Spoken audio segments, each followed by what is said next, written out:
6:04, Talk 107.3 FM, WBRP, mornings with Brian Haldane off and running. Brian here with you. John LaBeouf producing, getting you ready for Friday's show, getting you ready for the weekend here at Talk 107.3 FM, starting you off at 76 degrees in downtown Baton Rouge. Yep, it is. You heard the forecast. It is moving in that direction. We got a busy show lined up for you today. Our very own, and I can only say this for a few more hours, our very own T-Bob Hebert stopping by at 6:35 this morning. T-Bob, you might have been, you've probably seen it popping around social media a little bit this week. T-Bob is moving. Your boy's leaving us.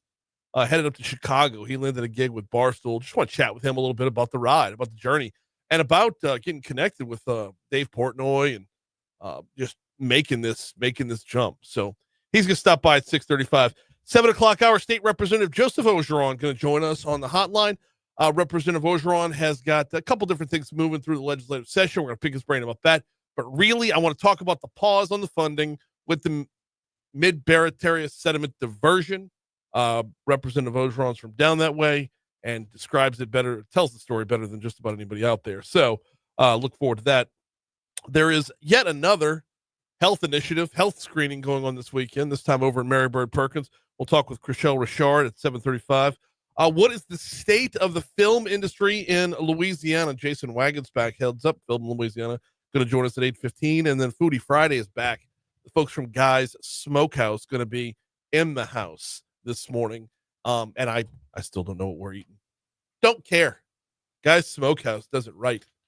But before we get to anything, top stories and trending, let's go.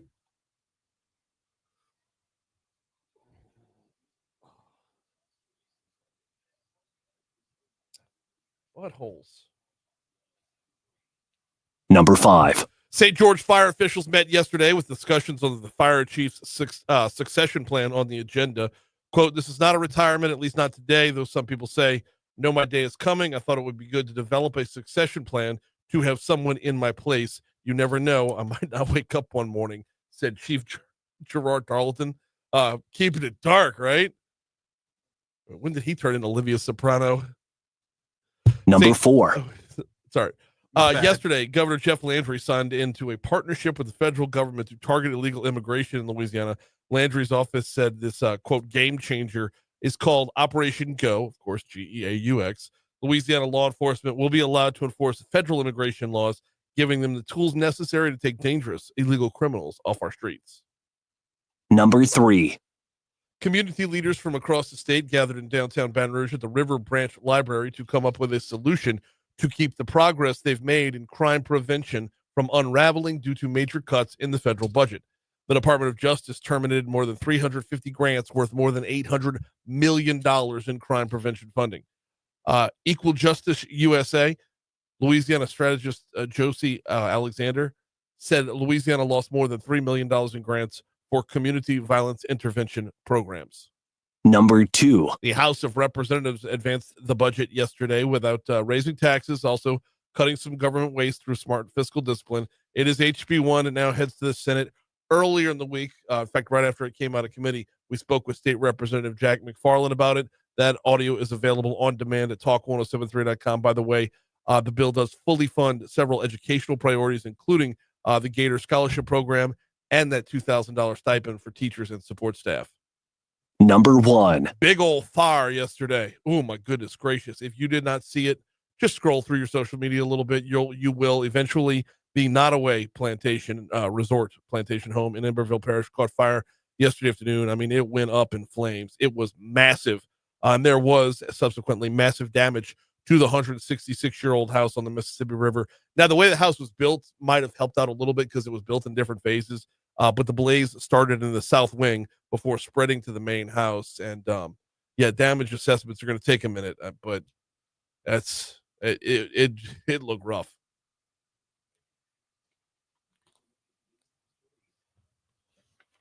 What's trending, John? Well, Walmart's first quarter profit slipped, and it said it must raise prices due to higher costs from tariffs implemented by President Donald Trump.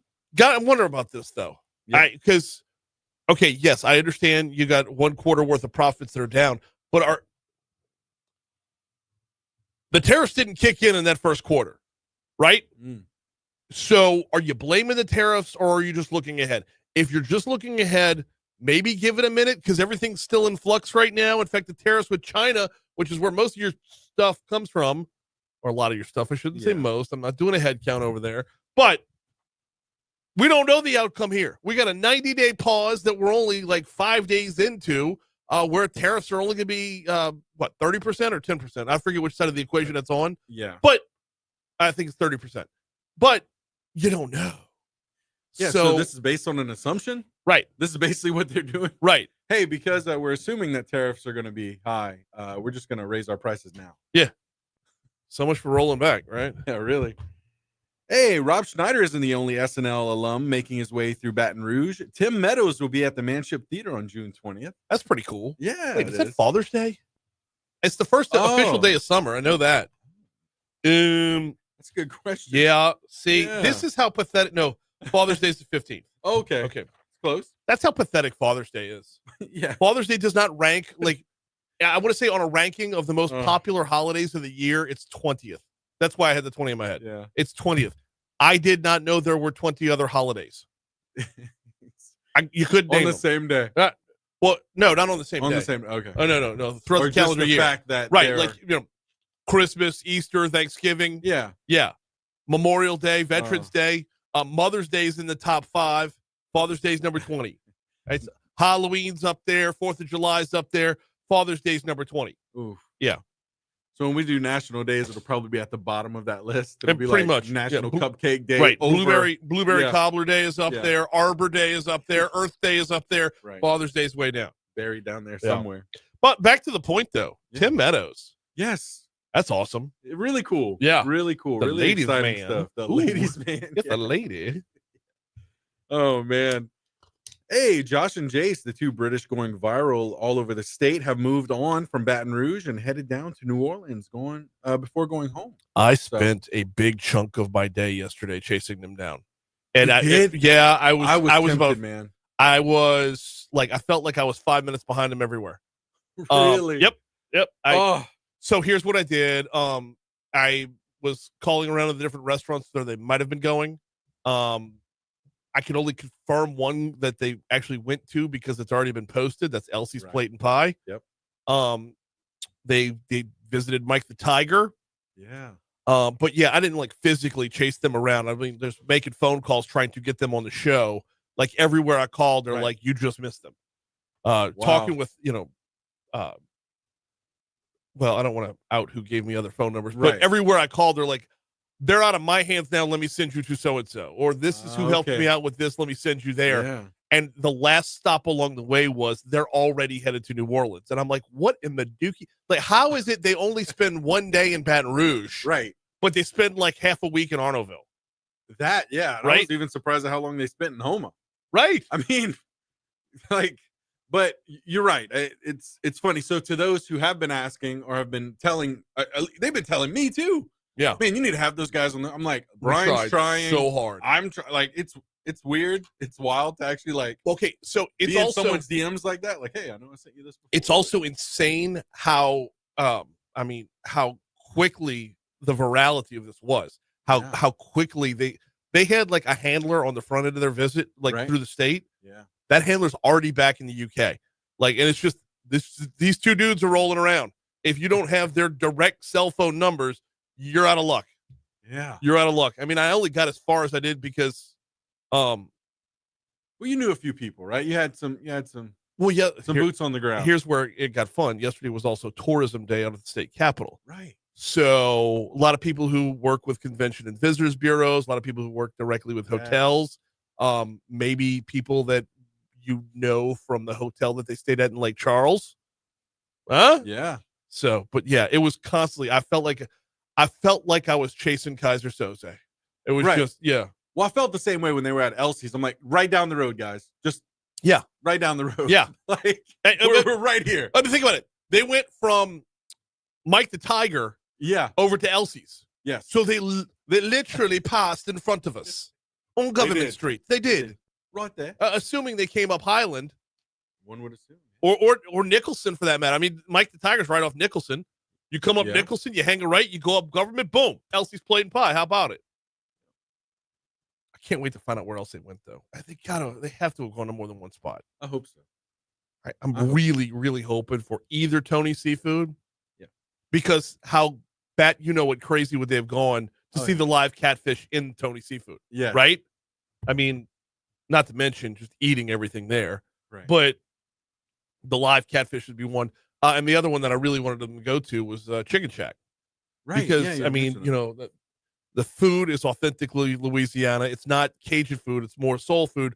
But it's still ours. a taste of It Louisiana, belongs to right? us. Right. Yes, It's something that doesn't belong anywhere else in the world. Right. So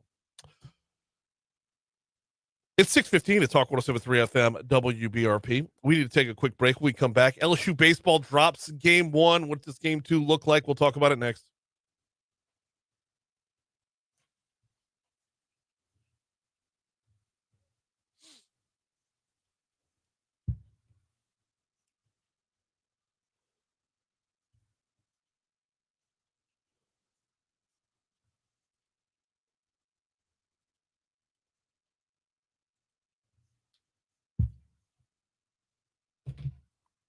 Let me see if Taylor got it. Everybody's having second-day problems with their key cards. Oh, shoot. I got to get the app, too. Got it?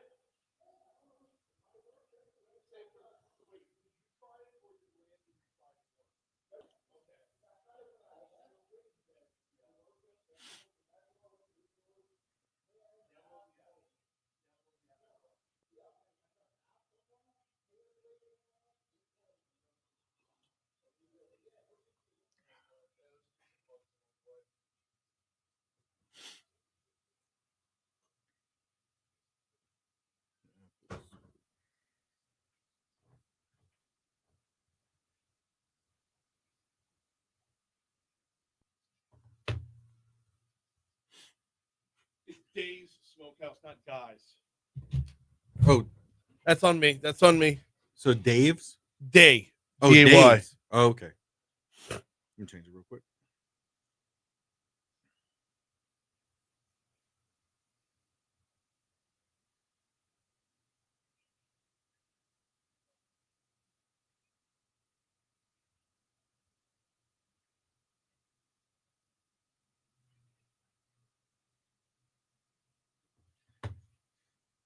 All right.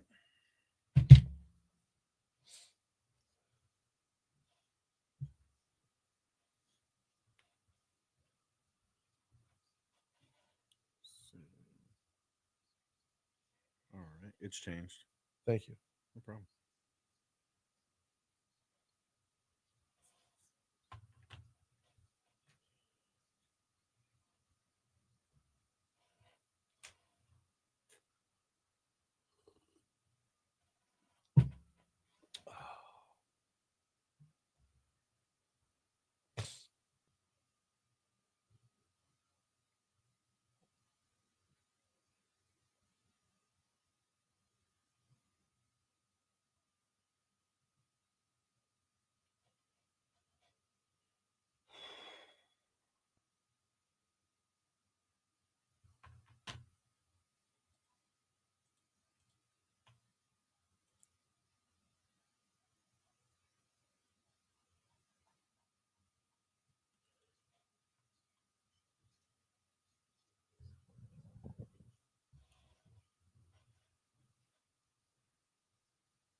.618 Talk 107.3 FM WBRP. Quick correction. I said Guys Smokehouse coming in from for Foodie Friday. It's Days Smokehouse. I don't know why I wrote it down wrong. I would blame autocorrect, but it's my own handwriting. So my bad on that. I apologize. I wrote that down wrong. It's been on the calendar for 3 weeks and it's just sat there. So anywho's. Last night, South Carolina takes a 1-0 lead in the 3-game series versus LSU. Here's how it sounded at the finish. 1-1 pitch. And this one got away from Aaron Beatty on a wild pitch, and Carolina going to walk it off with a 6-5 win tonight. Coming in to score, the pinch runner, Mayshore. And it's a mob out on the infield grass as Carolina comes from behind and eventually walks it off in the bottom of the ninth on a wild pitch. So LSU falls 6-5. It didn't start off well for the Tigers. Connor Ware got the start. He only gave up 1 run, but he walked 4. I mean, that's tough sledding right there. Jaden Newt righted the ship a little bit, getting 4 innings in. Chase Shores and Zach Cowan also threw less. And I tell you what, let's hit the Fox Business Report. We'll pick it back up right after this.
No.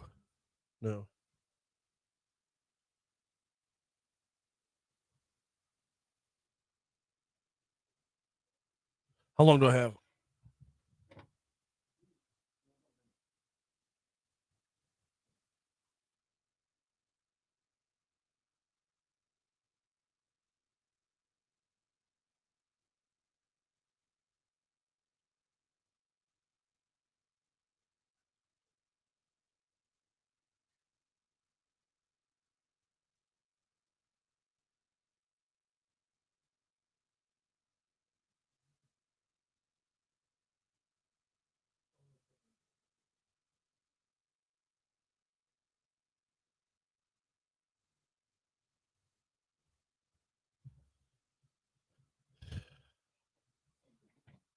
No.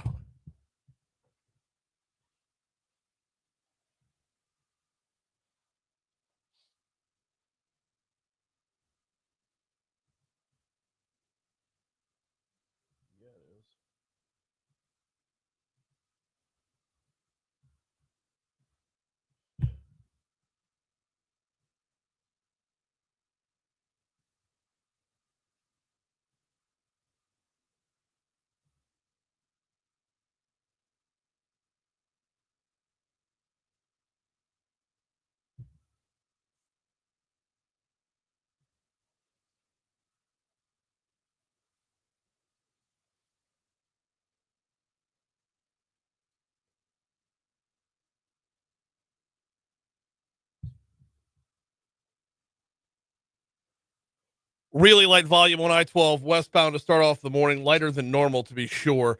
You might find some minor delays as you approach O'Neill Lane coming in from Livingston Parish. Other than that, it's about as clean as it's looked on at this time of morning all week long. 10 eastbound's great, 10 westbound's great, 110 is great as well. Both bridges are wide open. Surface streets, there are 0 accidents to report there as well. I can tell you though, the Central Thruway, if you're coming down from Central headed towards the interstate, you are going to be backed up just a hair when you get to Florida Boulevard. But I mean, you're talking like maybe 2 light cycles at the most. That's really good traffic from the Shawbill Star Traffic Center.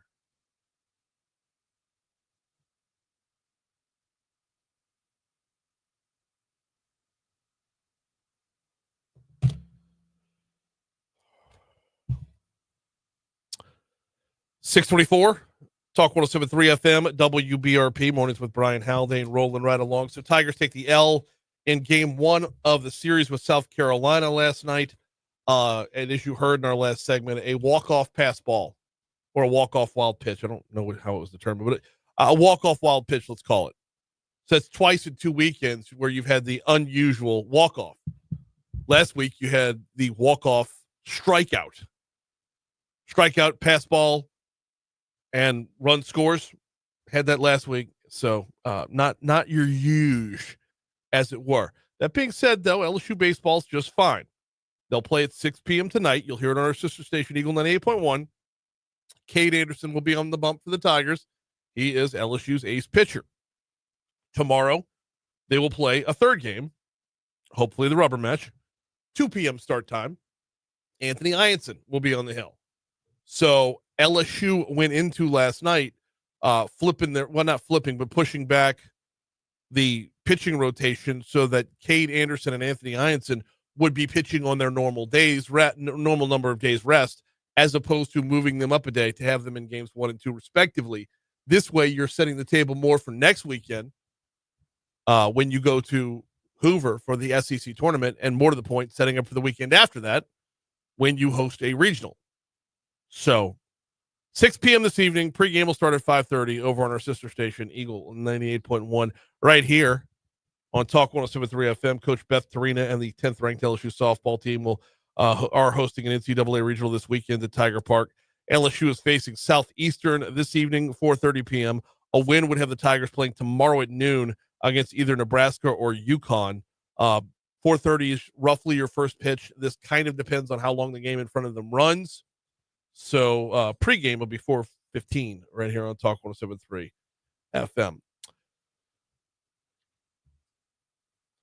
Pivot over to talk about Nottoway here in just a second, but first need to remind you about the folks at P.F. Chang's. Graduation time is upon us. I know P.F. Chang's might not be your first thought when you want to make that graduation dinner reservation, but give them a look. You're talking about the level of service that you want. You're talking about that upscale ambiance that you want. You're also talking about a fun Asian-inspired menu that's always great food. Plus, you're not breaking the bank when you go. You get dinner special starting at $16.99, lunch special starting at $13.99, and you know that everybody in the family is going to love what they're getting. I've always been a Mongolian beef guy. Then I got moved over to the sesame beef. Well, now I'm on the black pepper chicken, and like I said, I've yet to find anything that wasn't just an absolute home run from P.F. Chang's. You know where to find them. Off of Corporate Boulevard in Town Center. Look for the giant golden horse. So Nottoway Plantation yesterday. And it was everywhere on social media. But, I mean, it was an absolutely huge blaze. This wasn't like a small fire. This thing did some damage, y'all. Reading from the Advocate. The Nottoway Resort Plantation home in Iberville Parish caught fire Thursday afternoon. Slowly went up in flames, causing massive damage to the 166-year-old house on the Mississippi River. Started in the south wing before spreading to the main house. Dozens of fire response vehicles, ambulances, civilian cars lined up Highway 1 as wind kicked billows of smoke into the sky. Fire crews remained at the scene well into the night. Officials on scene Thursday evening said it was too early to judge the full damage from the fire, but as the sun set, almost the entirety of the historic location was charged or had collapsed. The northern wing was gone, along with most of the mansion's back wall. Only the chimneys remained on those sides, standing where the second and third floors once were. The facade and upper balcony, they had collapsed as well. Now, damage will be further assessed today, for sure. But you're talking about, we witnessed history go up in smoke yesterday. And Nottoway was built in 1859, excuse me. Nottoway was built in 1859. and has stood there since then. And I know our perception of plantations has obviously evolved over the years, but there's nowhere that you want to erase history, if for no other reason than to have the reminder of history. Nottoway, for their end, has morphed themselves into more of a resort, taking advantage of having cabins along the property, the overnight stays, the wedding receptions, everything that they've done to adapt to the times and keep themselves ahead of the curve as the largest antebellum mansion out there. So, I mean, on the one end, you've got a business that's got to rebuild if they choose to. And on the other end, we literally saw history go up in smoke yesterday. And that doesn't happen very often. We're at 6:30 at Talk 107.3 FM, WBRP. We are due up for a quick break. When we come back from that break, T-Bob Hebert going to join us. It is his last day today. We'll talk next.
Oh, good morning, Christy. Welcome in, sweetheart.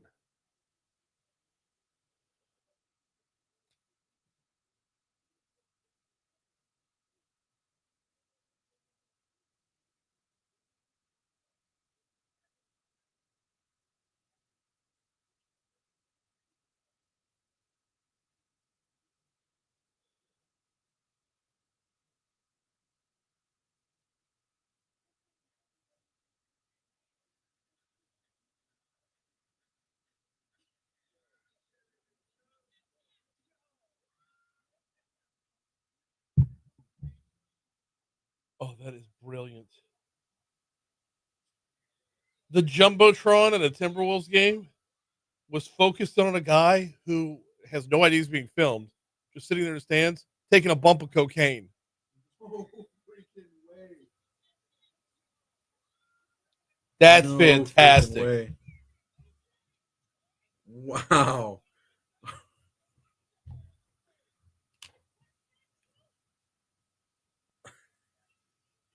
Wasn't Charlie Sheen, was it?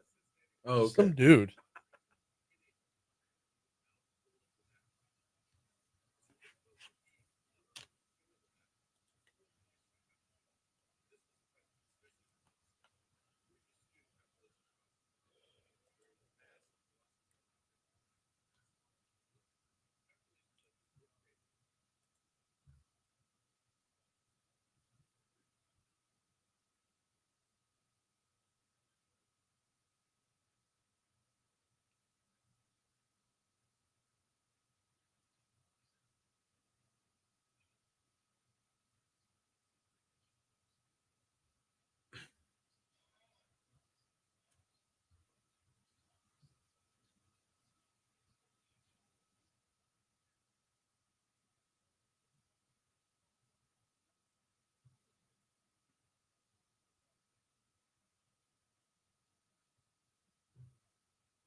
He's a.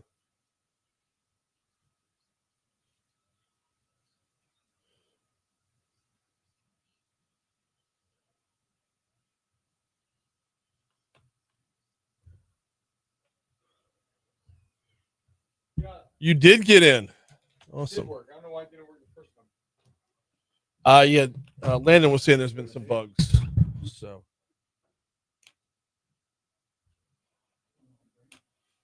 Doing all right. How are you doing? Well, in a bit of an emotionally odd spot.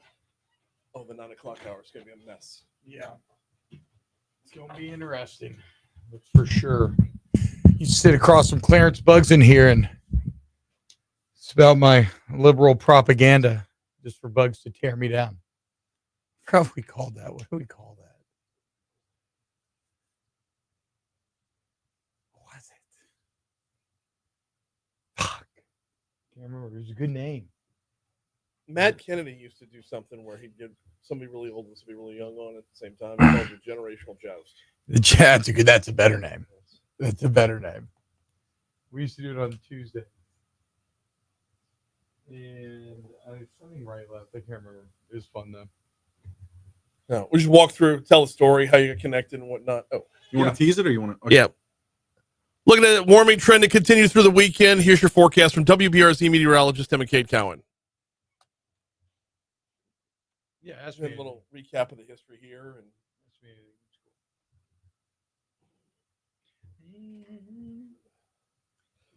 did I ever? I thought I mentioned this to you at one point. It was like a long time ago because we were going to go to Chicago for vacation last summer. Yeah.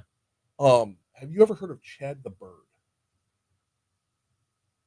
That's a very funny name. No, no. Who the fuck is Chad the Bird? This puppet that performs at a. What? That is not what I expected to hear. There's no other way to describe it except to call it a one-man show through a puppet. Yeah. You got to text this to me. Are you on TikTok? Yeah, text it. Okay. I want to see this Chad the Bird character. Yeah, we'll do. 638, Talk 107.3 FM, WBRP. Mornings with Brian Haldane, rolling right along. So we're going to step away from the political news cycle to dive into some of our bigger in-house news.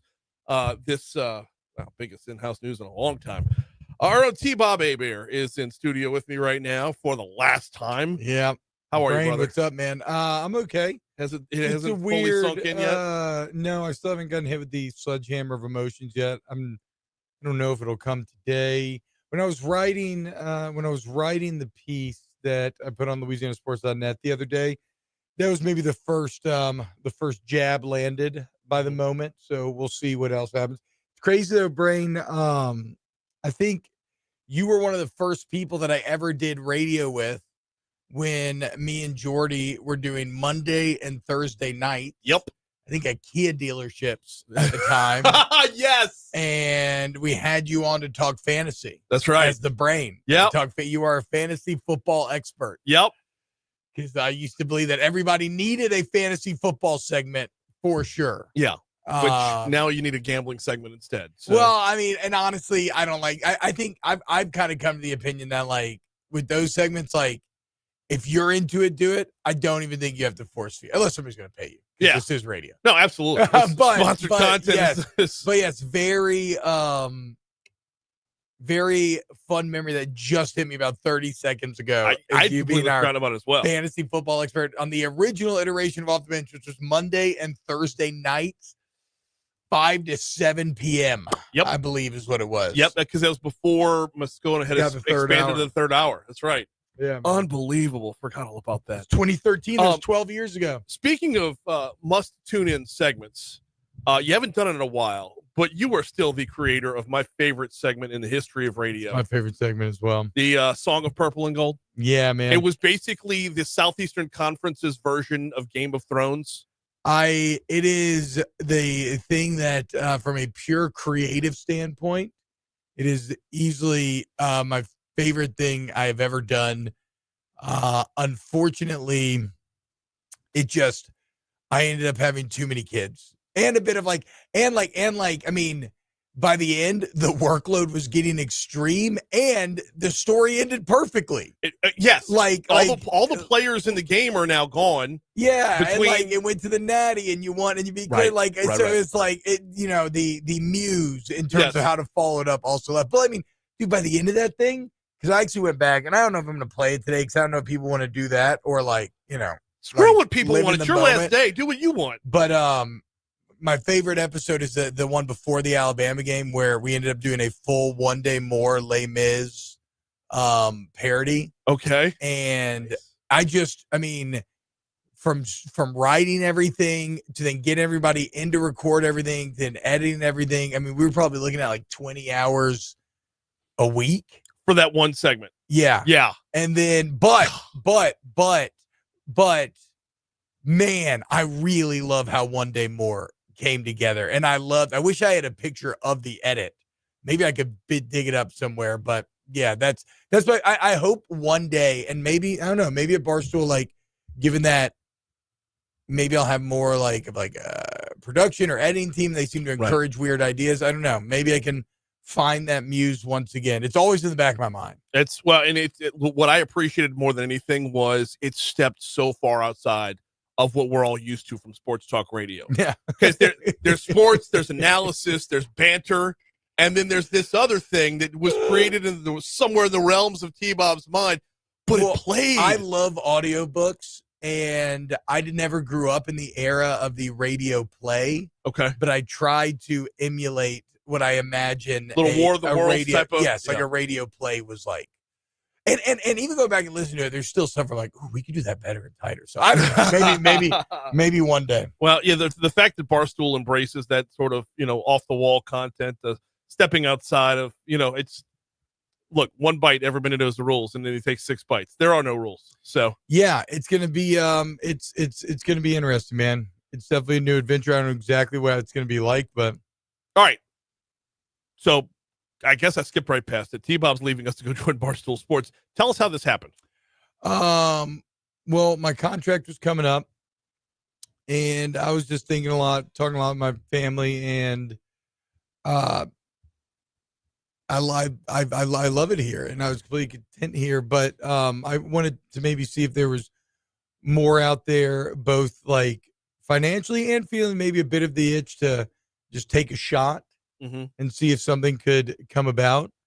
And so I sent a text to Dan to Big Cat, I think back in like maybe January or something. And this is after I talked to my bosses here. I made sure to let them know that like I was going to kind of put feelers out. Like I tried to maintain very open lines of communication with everybody throughout. And I basically just sent a message like, look, I'm 36, I got 3 kids, like I'm happy, but I am feeling like kind of the itch to want to maybe challenge myself a bit. And if I don't do it now, then it's probably never going to happen. And so I just sent the message, got a message back, and then over the last few months, was, sent them some content stuff. Do they like it? Met with Dave at the Super Bowl for a little bit. And then I don't remember exactly when, but maybe a couple months ago, like the offer came in, and then it was a lot of like lawyers going back and forth on the contract and everything, and then it finally got done this last week. What are you going to be doing? Content. So I mean, I imagine I'll do college football stuff. Sure, right? Sure. I have a bunch of different show ideas that I want to do. They have a lot of established shows, so they kind of rotate their people through. Like they've this dozen trivia thing. Like I know that I'm going to be on one of those trivia teams, blah, blah. And then like next week, I don't know if I can talk about it publicly, so I won't say anything yet, but like next week I'm flying up there to go shoot something for like 4 days, basically. So it seems like it's kind of, I'm just going to get in where I fit in, you know, and I don't know exactly where that is or will be right now. And I feel like things kind of ebb and flow there, Sometimes you're hot and the company is smiling down upon you, and sometimes you're probably feeling like you're shuttled to the side a bit. But I just think that in those situations, man, the best thing you can do, when I always try to do, is just you just put the blinders on and just work. Okay, Just do the work. No, I love that outlook, and you're absolutely right. I mean, at 36, this is the time, dude. You got to strike right now. It's so awesome. The world of Barstool has evolved over time as well. How much did that appeal play into this? It's interesting. I don't consume a lot of Barstool content. I mean, I listen to some part of my take. I think I'm probably like a lot of people that I almost get it more through internet osmosis than anything else. Oh yeah.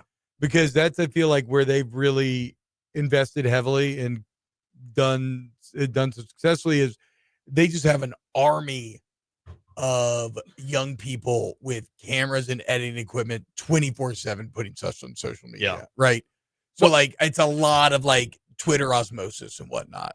And it's not even a funnel back to Barstool anymore. The social media presence is its own thing now. It's not. Yeah. You're not trying to take one and move it to the other. No, you're not trying to get in the blog or anything. No, because now you can like monetize that sort of stuff. So I mean, it's the appeal. I think the biggest appeal for me is something different creatively, and where if I can sell somebody on green lighting an idea, like I can have some resources to play with, right? Like I can have like editors and producers and really go, like if I wanted to do a follow-up for Purple and Gold, like maybe I could do something and like really up the quality or the scope even more. But who knows?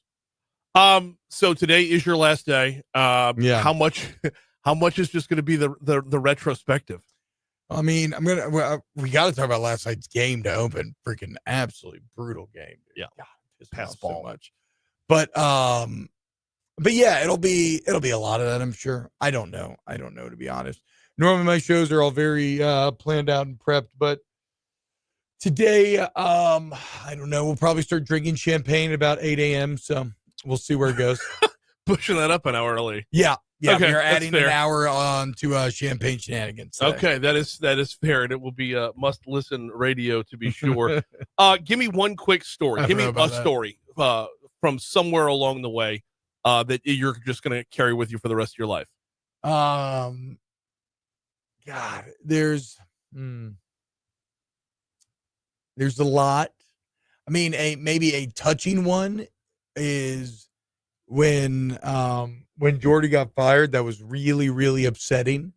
Yeah. And that was during COVID, and I had about a month where I was hosting alone, and it was just absolutely brutal, and I was kind of hating it. And then that's when Jake stepped in and joined me, and that always meant a lot to me. It was kind of like a life raft situation. I don't know. I mean, it's funny when you think of those stories, you probably remember like the hard things more. And again, going back to Purple and Gold, I just remember editing those the night before, all the way through the night up until the start of the show, like not sleeping at all, not a wink, and then starting the show and like fighting to the first hour or two, and then finally like falling asleep afterwards. Only had one kid at the time though.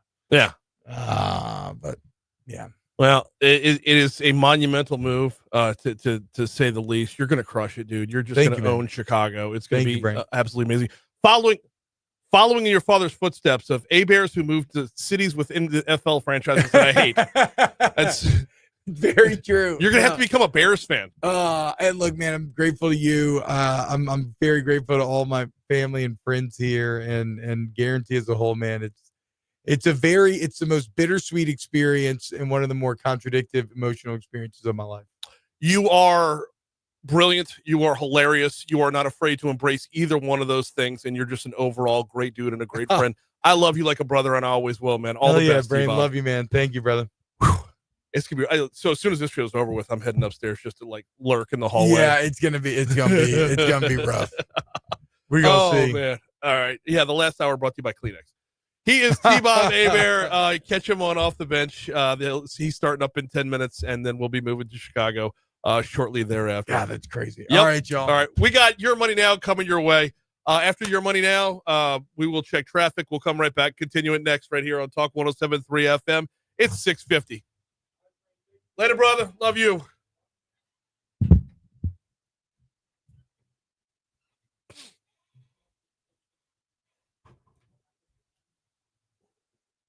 Graduation weekend, huh?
Sonny says, only thing better than playoff basketball is playoff basketball with a little bump.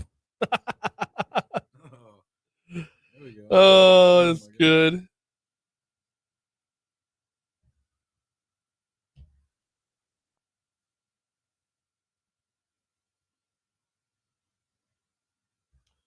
Troy says, congrats to the Haldanes on the special weekend. I vividly remember my walks across the SJ stage with my daughters on Friday night.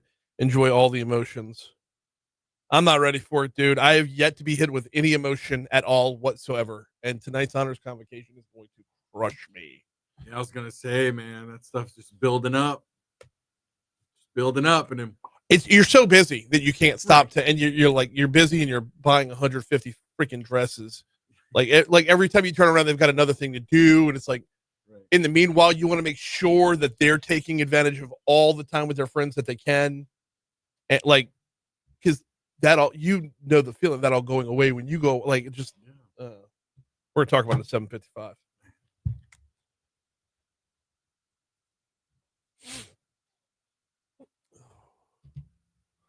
$6:55, Talk 107.3 FM, WBRP, mornings with Brian Haldane, rolling right along, man. Thanks again to T-Bob for stopping by.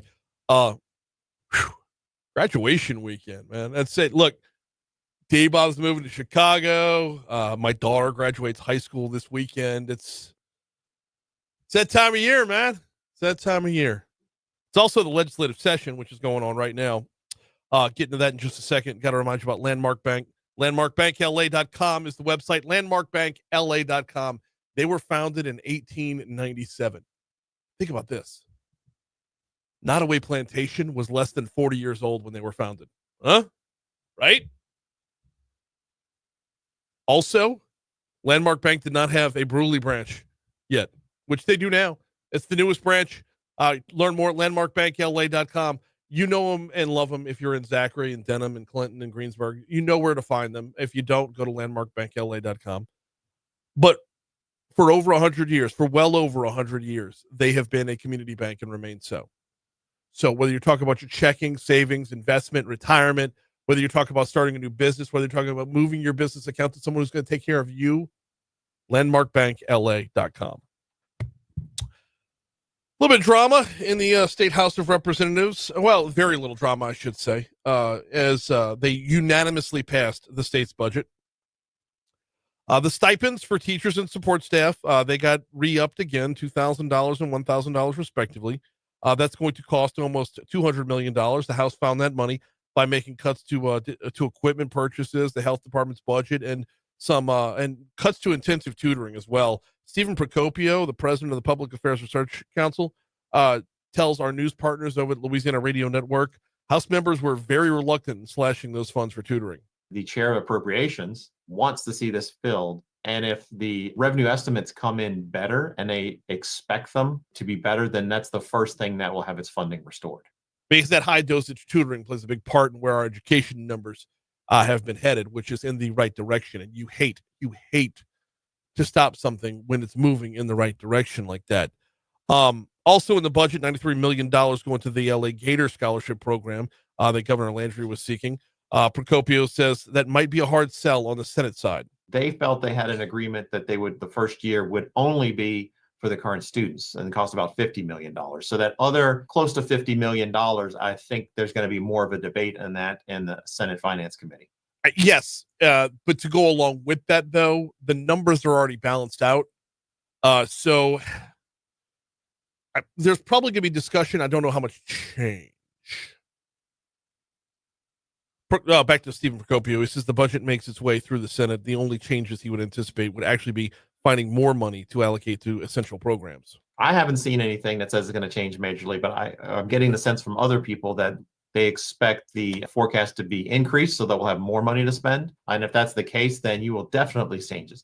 But you have to wait on that money because the way we handle our tax base here in Louisiana, especially as we're looking to reduce state income tax, hopefully eventually eliminate state income tax and pivot over towards more sales taxes and have a reliance on sales tax collection, a lot of this is going to depend on how much money comes in, which means you can have the REC give their projections, the Revenue Estimating Conference give their projections, but until you go from REC to receipt, you don't know. at least not 100%. We are due up for a quick break for news, traffic, and weather here at the top of the hour. When we come back, of course, we'll have top stories and trending, talk a little bit about Nottoway, talk a little bit about Jason Josh. And then at 7:15, State Representative Joseph Orgeron is going to hop on the hotline. I do want to talk to him about the session for sure. In fact, I saw him at the state capitol yesterday. And I really, really, really want to talk about the mid-Barataria sediment diversion and why that funding needs to resume and the project needs to resume. Joseph Orgeron, State Rep Orgeron, coming up next hour. Also, we'll talk with Mary Bird Perkins, Chriselle Richard, about a health event they've got this weekend, too. That's all next hour.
Byron says, I worked out with T-Bob a couple of times at the UFC gym. He was very nice to everyone and could push the sled much better than me.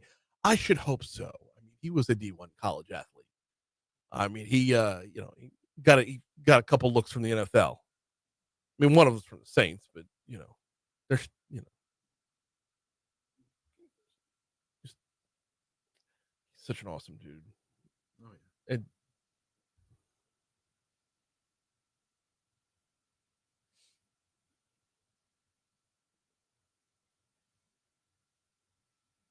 oh yeah, who posted that? The link to Jim Rome, Galen. Yeah.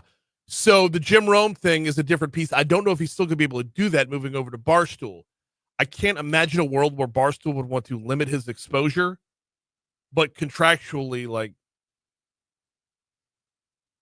oh, Debbie says Chicago college, not so much. Are you meaning they don't pay attention to college football in Chicago, Debbie? Because Barstool Sports is located in Chicago, but they are by no means a Chicago-based, like, they don't base their content around Chicago. Their stuff is nationwide, if not worldwide.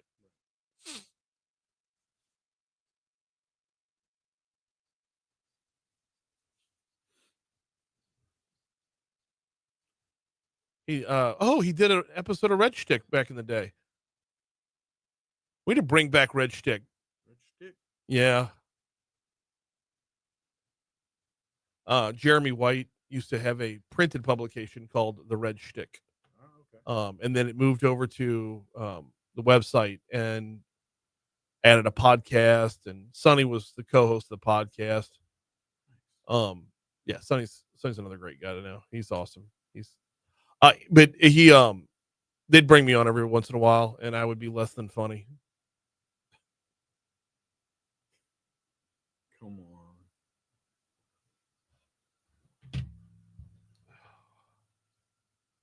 on. Well, some of my shit is so dark that, like, I appreciate dark humor, and, like, Oh yeah. if I can make Sonny and Jeremy stop in their tracks, Yeah. then I know I'm doing something right. Yeah, that's it.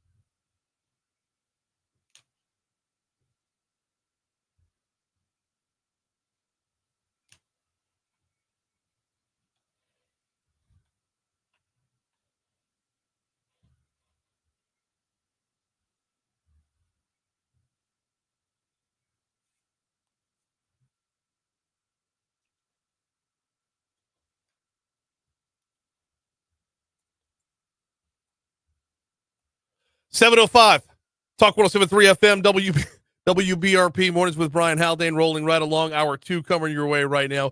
Brian here with you. John LaBeouf producing. We are starting off the second hour of the show as we will be getting much warmer. Starting off the second hour of the show where we start off first at 76 degrees in downtown Baton Rouge. We'll speak with Representative Joseph Orgeron in our next segment. We'll talk with Mary Bird Perkins about a health event later this hour. Don't forget next hour, kind of a state of the industry for Hollywood South. Jason Waggenspack from Film Louisiana is going to join us at 8:15.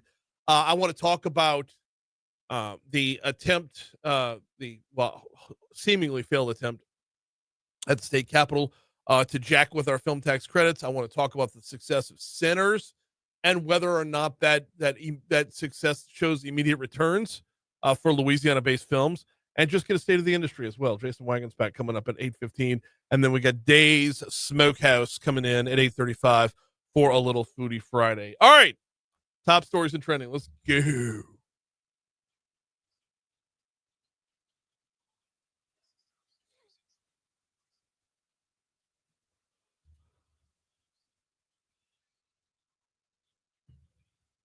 Number 5. St. George fire officials met yesterday to talk about succession plans for the chief. St. George Fire Chief Gerard Tarleton said at the meeting, "This is not a retirement, at least not today, though some people say.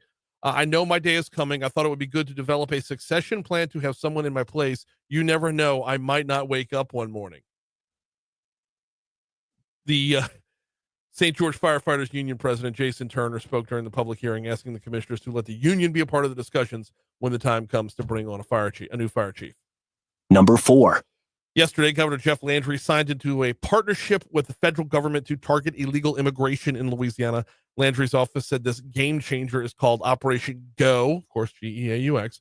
Louisiana law enforcement will be allowed to enforce federal immigration laws under it, giving them the tools necessary to take dangerous illegal criminals off our streets. Number 3. Community leaders from across the state gathered in downtown Baton Rouge at the River Branch Library yesterday to come up with a solution to keep the progress they've made in crime prevention from unraveling due to major cuts in the federal budget. This is the Department of Justice, who terminated more than 350 grants worth more than $800 million nationwide in crime prevention funding. Equal Justice USA, their Louisiana strategist, Josie Alexander, said Louisiana lost more than $3 million worth of those grants from community violence intervention programs. Number 2. Budget moved forward yesterday. It's old HB1. We talked about it in our last segment.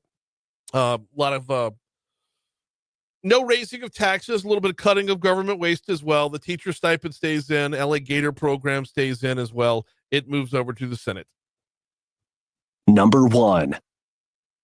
The British come to town and a plantation burns down. Nottoway Plantation went up in flames yesterday. Huge fire over in Iberville Parish. If you haven't seen the pictures and or video all over social media, you're not going to have to look very hard to find it today. I mean, it was a massive fire. Nottoway is a 166-year-old house when it was first constructed in 1859. It has pivoted over the years to take on more of a resort feel. The fire started in the building's south wing, spreading to the main house after that. Damages are extensive. And one of the quotes in The Advocate was, "This thing was built in 1859. Now we might just see the end of it." That's a Jordan Ward, a deputy with the Iberville Parish Sheriff's Office, said as he was watching the fire yesterday.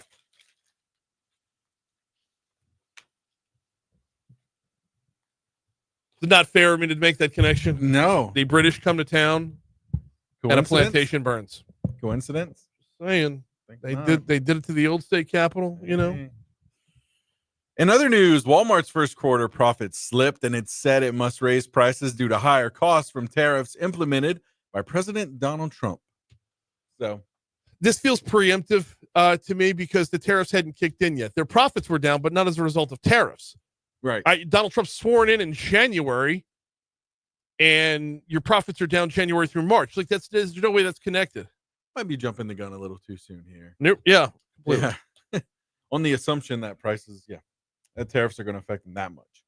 In other news, Rob Schneider isn't the only SNL alum making his way through Baton Rouge. Tim Meadows will be at the Manship Theater on June 20th. How about it? Yeah. How about the ladies man coming to Ladies town? man himself. That's he's done so much more than that though. Tim He has. Meadows is just genuinely funny. Yeah. Cannot wait. Oh, for sure. Yeah, this is awesome. In other news, Josh and Jace, the two British going viral all over the state, have moved on from Baton Rouge and headed down to New Orleans before going home. All the time they spent Lake Charles, Monroe, Shreveport. They went to Rain. Yeah. They went to Arnoldville, and we Huma? get 2 minutes with them. Yeah. I think they went down to Huma. And we get 2 minutes with them to go to Elsie's and see Mike the Tiger, and then peace out. Wish it would have stayed longer. Same. I just one more Man. another day. That's all we really needed was another day. Yep. Hopefully they're sitting on some content that they haven't pushed back out yet, though. Maybe they ate That'd be more cool. than one spot. I really want them Tony's on Plank or Chicken Shack, one of those two, to get just authentic a piece of what Baton Rouge really is. I love Elsie's Plate and Pie, and always will. And it's a fantastic restaurant with a cool vibe. Yeah, it is. The bar is on point. But the pies are amazing, both the dessert pies and the savory pies, and I've yet to have something on their menu that isn't fantastic. Which, by the way, one of the two of them gets the Brussels sprouts. Yes. You're pushing Brussels sprouts? Yes, I am. Because until you've had theirs, you just don't know. And but as much as I love Elsie's, like, man, Tony's been here forever. Yeah. So anyway, Jason Josh on to New Orleans. 712 at Talk 107.3 FM, WBRP. Let's go ahead and take a quick break right now to make sure we have as much time as possible with State Representative Joseph Orgeron next. Here's his number.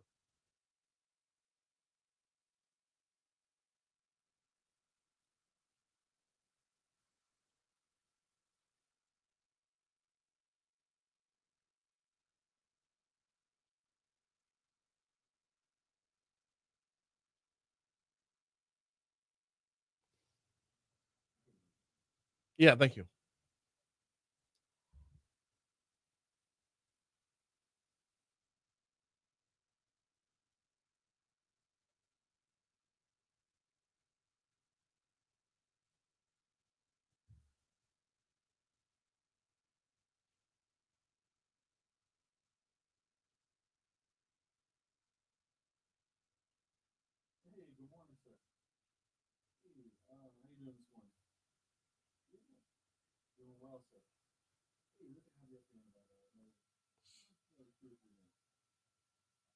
Not even that.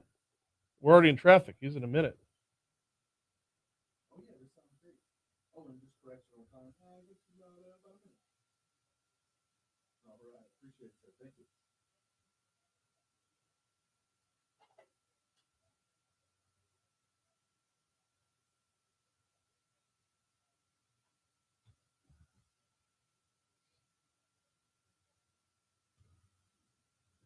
I get taken aback when someone's like, "Oh, hi, John." I'm like, I just told him John would be calling. Okay.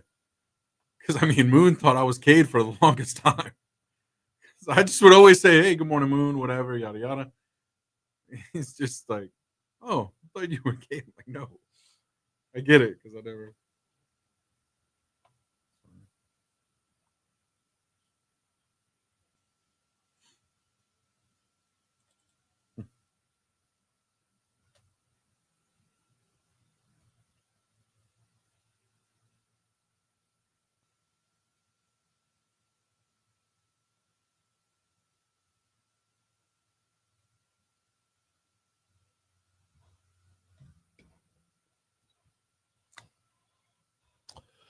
714 Talk 107.3 FM, WBRP, mornings with Brian Haldane rolling right along. All right, we're going to check in on the state legislature, but not really. We've got more to talk about than just what's going on in the Capitol right now. State Representative Joseph Orgeron's with us. How are you, sir? Doing fine, Brian. Good to be with you. Glad to have you on. I'm happy to run into you yesterday. Always good to see you in person as well. So, busy day at the Capitol yesterday with the budget making its way through the House side. Bring us up to speed real quick on what you're working on at the Capitol right now. Well, I have a few small little administrative bills for things around in my community. Golden Meadow wanting to do golf carts, straightening out some stuff with alcohol-sized bottles coming from Europe and minor things like that. But primarily the insurance bills are the ones that we're really focusing on right now, is getting, we got them out of the House and getting them into the Senate, making sure that they stay intact and toothy, and hopefully get to the governor's desk. And that'll be his decision what happens at that point in time. What's your level of confidence that we're going to see enough of Tim Temple's package in order to make change or hold steady with insurance rates to where, they can actually affect our wallets? I'm optimistic. I mean, last year, we put quite a few up there. Many of them got killed in Jude. One of them got vetoed by the governor. I was really, really disappointed in that. But now looking back retrospectively at it, I think it was a good thing, because it really just paved the way for this particular session with, the governor putting forth some bills, Tim Temple putting forth some bills, some of the freshmen putting up some bills. So now it's like just shotgun blast, three blasts across the pond. We're going to have to get something done. Absolutely. Talk with State Representative Joseph Orgeron. Okay, down your way, a pretty big project that has been in the works for a while. Looks like it's on hold right now. Hopefully not for too long. The Mid-Barataria sediment diversion. Okay, let's go back and reset the whole scene here. Tell us what it is, how it got started, and where it's at today. All right, let's start 10,000 years ago, whenever the only land in the Gulf of America pretty much was at Baton Rouge. Yeah. And this thing called the Mississippi River started splaying dirt like a fire hose across southern Louisiana. So basically every bit of land that we have south of Baton Rouge is basically nothing but alluvial deposition, riverine. I mean, it's basically the dirt from the river that laid over itself. Yep. So if we fast forward all the way to about 100 years ago, 1927, people had settled here, didn't like the fact that during the springtime the Mississippi River flooded over, but they were not realizing that it was still building Louisiana at the time. But we got to tame the mighty Mississippi for commerce, for everything else, fully understood. And whenever we finally did it in 1927, it was really like putting a tight tourniquet right on your upper thigh. And look, we got it under control. But basically what happens is what I call estuarial necrosis, the wetlands, what was is the sportsman's paradise of Louisiana. All the wetlands, the incubator, marsh area for redfish, speckled trout, white shrimp, brown shrimp, everything that grows in the marsh, basically all of a sudden gets cut off from its lifeline, from its blood source. So just like the tourniquet on your thigh, basically you see your foot turn blue, then your toes turn gangrene, and basically as you're amputating parts of your foot off, that's what you see whenever you pass over the Leeville Bridge in my area down to Grand Isle. You see the marsh disappearing year after year. And that's basically what happens. Mid-Barataria sediment diversion is a 25-year, most intensely studied project to basically, in a controlled manner, reconnect that lifeline, that Mississippi River life-giving blood, that fresh water, the sediment-rich water flow into that basin to regrow that wetlands, reestablish the ecological balance that really is what made the sportsman's paradise. I hope that should kind of set up a little bit of a framework of understanding what we're talking about. Yes, absolutely. And I can't find the scientist who studies this stuff who says this is a bad idea. In fact, quite the opposite. You find very boisterous cheerleaders for the Mid-Barataria sediment diversion. for the effects that it could have, not just on the land itself, and not just on the marshland itself, and reinvigorating that life and not choking off the lifeblood that goes to it, but from a hurricane protection standpoint as well. Very much so. I mean, since Hurricane Katrina, that was the catalyst that basically caused Louisiana to say, whoa, we got regional solutions all over the place. We need one master plan for all of coastal Louisiana. Put politics aside, and over 4 governors, 2 Democrats and 2 Republicans, basically we had a CPRA master plan that basically used every tool in the toolbox. Mm-hmm. So you start out at the Gulf with barrier island restoration, back marsh creation, shoreline stabilization, levees, floodgates, all the tools in the box, pump and dump land bridges, which are all important, all part of the CPRA's master plan. Mm-hmm. But look, it's all of those things that I said, I equate scientifically to basically rebuilding the skeleton, rebuilding the toes, the bones in the feet, in the toes.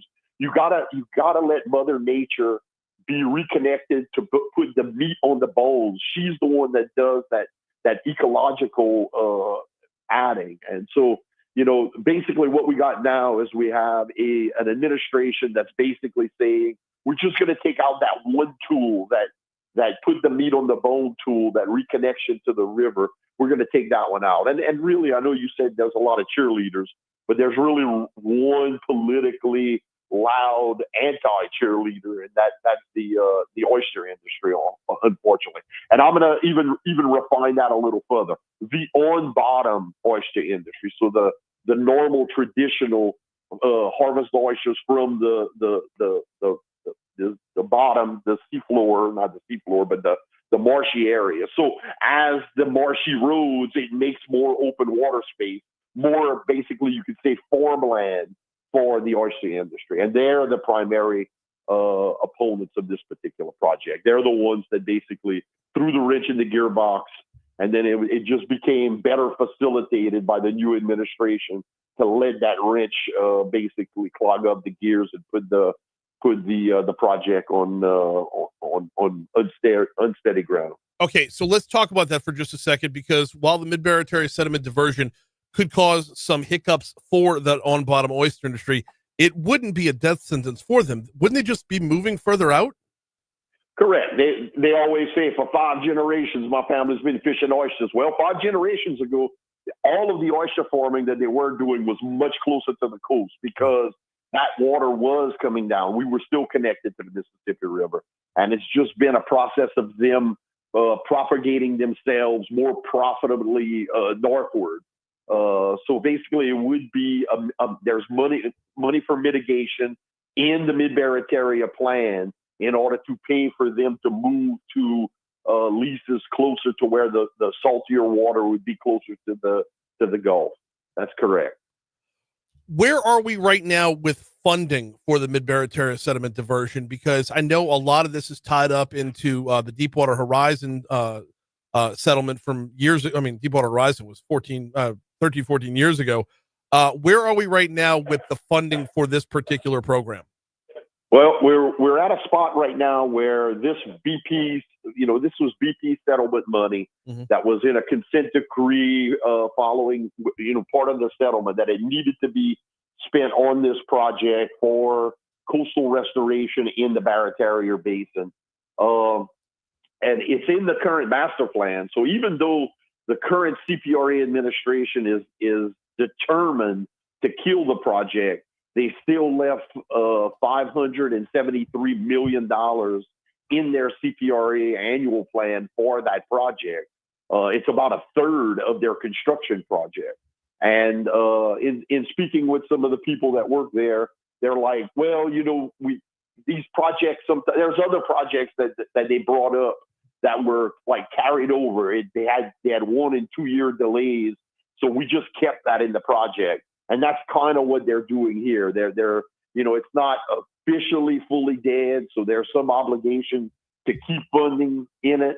So they're kind of they're talking out of both sides of their mouths in that they openly saying they want to kill the project, but they're also saying, but we want to keep the money in the budget. And it's kind of getting a little, I'm not going to say confusing, but a little shady. But I think a little more light is being shown on what, that they're basically going to try to, as we see, razoo the money and move it from that project to another, despite the consent decree that's currently in place as the BP settlement. Okay, that was my next question, is how tied up into this particular project is the money? Basically, if it's written in the BP settlement that it goes to this project, are we at risk of losing $500 million or more if we try to, jack around with it? Okay, well, first of all, it's a $3 billion project that that we'll lose. Yes, and it's $500 million that we've already taken from them. That the TIG, the Trustee Implementation Group, says that we would have to give back. Now, oddly enough, yesterday in Judiciary, we had a bill that came up from the Attorney General, sponsored and Speaker Pro Tem, that had a lot of conversation about federal consent decrees and how the state could inject itself to them to revamp them. And I'm on camera asking, is how would this play with the BP settlement and this explicit consent decree for mid-Barrett area sediment diversion? I didn't really get a clear answer, but I have had lawyers call me that say, a very good catch that actually may be a route in which the state may be using to try to realign and funnel this money elsewhere that was originally intended for this project. So I'm gonna have to keep my eye on that. No, absolutely. With the opposition being so vocal, gauge for me your level of confidence that we're going to weather this storm and get back to. I mean, look, I was reading an article. You sent me a great write up on this yesterday, Representative Orgeron. 41,000 dump trucks worth of sediment get pumped down the Mississippi River every day. Moving that much dirt around can keep Ascension Parish off the coast. Like, I don't want to see a day where, here in the state capitol, we're along the coast. And I also don't want to see a day where if you're pumping that dirt into the Gulf of Mexico, basically the river will eventually build itself a land bridge to Cuba. Well, it's pretty deep between here and Cuba, so it would take a while, but I understand the intent, though. There have been meetings on the Senate side where we actually had a joint Senate and House Natural Resource, where Senator Caleb Klein-Peter had people coming in complaining about the massive amount of settlement that's in the spillway, like the wild spillway crawfishermen. Mm-hmm. Like there's a spot that it was 9 feet deep, too deep for me to put my crawfish traps. And that spillway just starts adding that sediment in there. And now I can't even get my boat in there, So we know that it has very, very constructive properties of all this water. And like I said, for 25 years, it's been studied. It's the ideal spot to put it and basically channel the water in. I think from the beginning, as soon as the opponents came up, I said, look, it has 3 controllable gates. We could come up with an operation management scheme where we control the amount of waters in there. We could shut it down to 0. We could open up to the full force of 75,000 cubic feet per second. Just imagine if we were to have another BP oil spill. Wouldn't it be good to be able to have that relief valve, to be able to say, open it up and let the river keep a temporary constant purge to keep fresh water and keep oil coming off of our beaches and out of our marshes and our incubating estuaries here. Yeah, just as a pushback method right there. I mean, I didn't even think about that on the back end. Yeah, I mean, it's fully controllable, so that was the second level of all scientific research that would be done, which would be figuring out what times to open it and how much at different times of the year. And in order to maximize both the land building effects, or, again, that project won't build as much land as y'all think. Look, we're not talking about land to put a casino and a resort on. We're not talking about that kind of land. No. We're not talking about Abu Dhabi, the Palm kind of land, all right? All we're talking about is another solid base of marsh and wetlands for incubating the species that have been there ever since or been declining for the last 100 years, and basically apply, as you mentioned, provide that storm surge attenuation. A case in point, my levee system, 18 feet of protection on the south end, 12 feet on the north end. Right. Well, damn, Repo, why we did 6 feet of differential? That was pretty stupid. No, because it was engineered that the 6 feet of differential is going to be taken up by the storm surge as it moves to the north. Unfortunately, a lot of that marsh had either rolled up like a carpet. So now we need to rebuild that marsh, and that's one of the main reasons why I fight for this project for the people of my district. Last one before I get you out of here, and John, we're going to go a minute long. Last one before I get you out of here, Representative Orgeron. How much of this is a visualization problem? When you talk about coastal restoration, look, I understand the political problem for sure, but when you talk about coastal restoration, there's different ways to restore the coast. And you spelled out earlier beautifully how to do it on an all-encompassing and all of the above approach. But you could see a barrier island be built. You can visualize terra firma. When it comes to the mid-Barataria sediment diversion, you don't have that same aesthetic. Like you can't put eyes on it. If you go down to Buras and you take a ride across the river to the east side, where they talk about Neptune Pass, where the river has busted through one of the sides, the very, very little low levees that were there, you could actually see for the last 5 years how it has been building up the marsh. Okay. You could see the first year's willow trees that are now 30 feet tall, the second year's trees that are only 20 feet tall, the third that are 10, and this year's ones that are just basically 5 or 6 feet tall and growing. So you could see Louisiana's new land being built right there in Buras. Same water going out in the other direction, not in the Barataria Basin where we need it desperately in order to basically rejigger all of our fisheries, shrimping, and redfish, trout, and everything else that makes Louisiana the sportsman's paradise.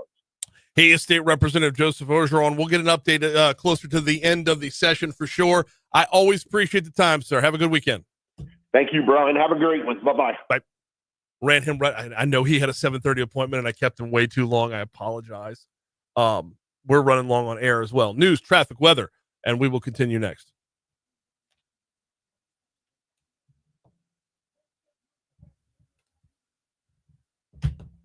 Well, damn, Rep Orgeron. Oh man. So I caught hold of him. I went to a reception at the very, very beginning of the legislative session. Yeah. And we just happened to be in line together at the bar and just started talking back and forth. And I'm like, he's been on the show before, but I'd never met him face to face. Oh, yeah. And we just got to talking, and I couldn't get enough. I nerd out on this shit so much. Yeah.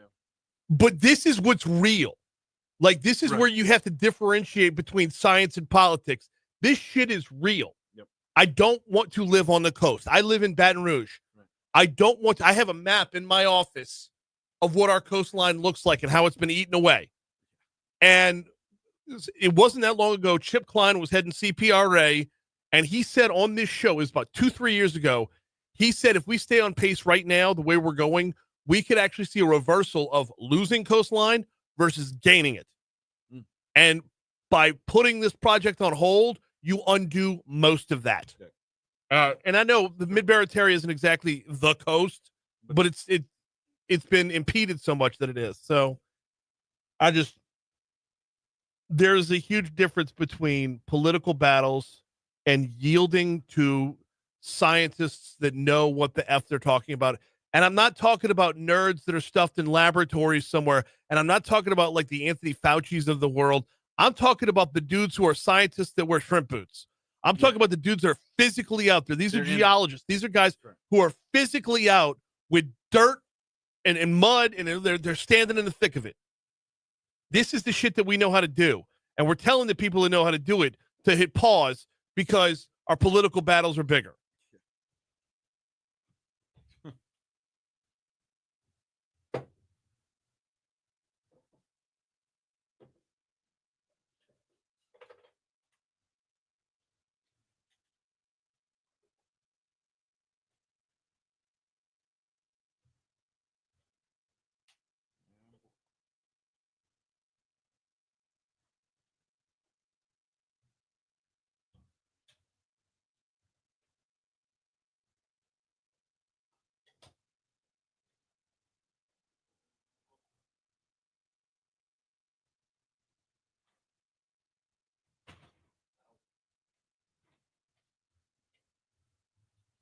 says his accent is making me want to go speckled trout fishing. Yeah, man.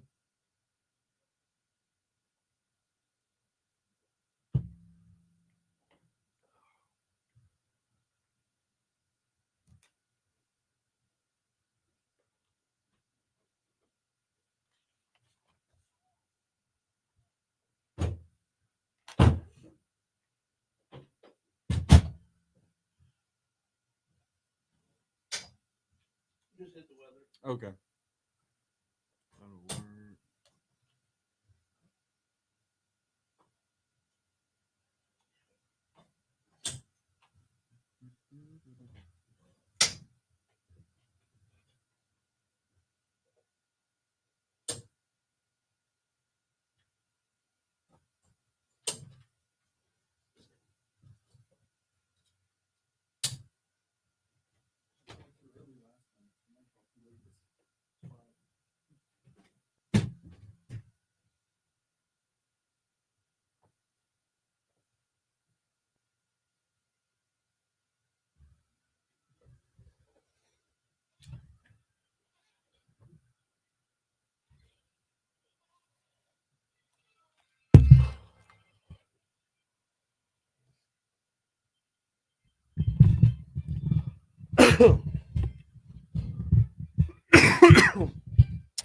Seven 36, Talk 1073 FM, WBRP, mornings with Brian Haldane, rolling right along. Man, thanks again to Representative Joseph Orgeron for hopping on board right there.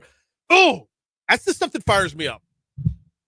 Because this is where politics screws us over and has since the beginning of the state. Is you talk to the people who have their boots in the marsh. Like scientists that wear shrimp boots, man. Not some nerds in a laboratory somewhere. I mean, the guys that are out there, guys and gals that are out there physically doing it. They know what they're talking about. And Representative Orgeron defers to their expertise. And I defer to his. Right now, we pivot, though.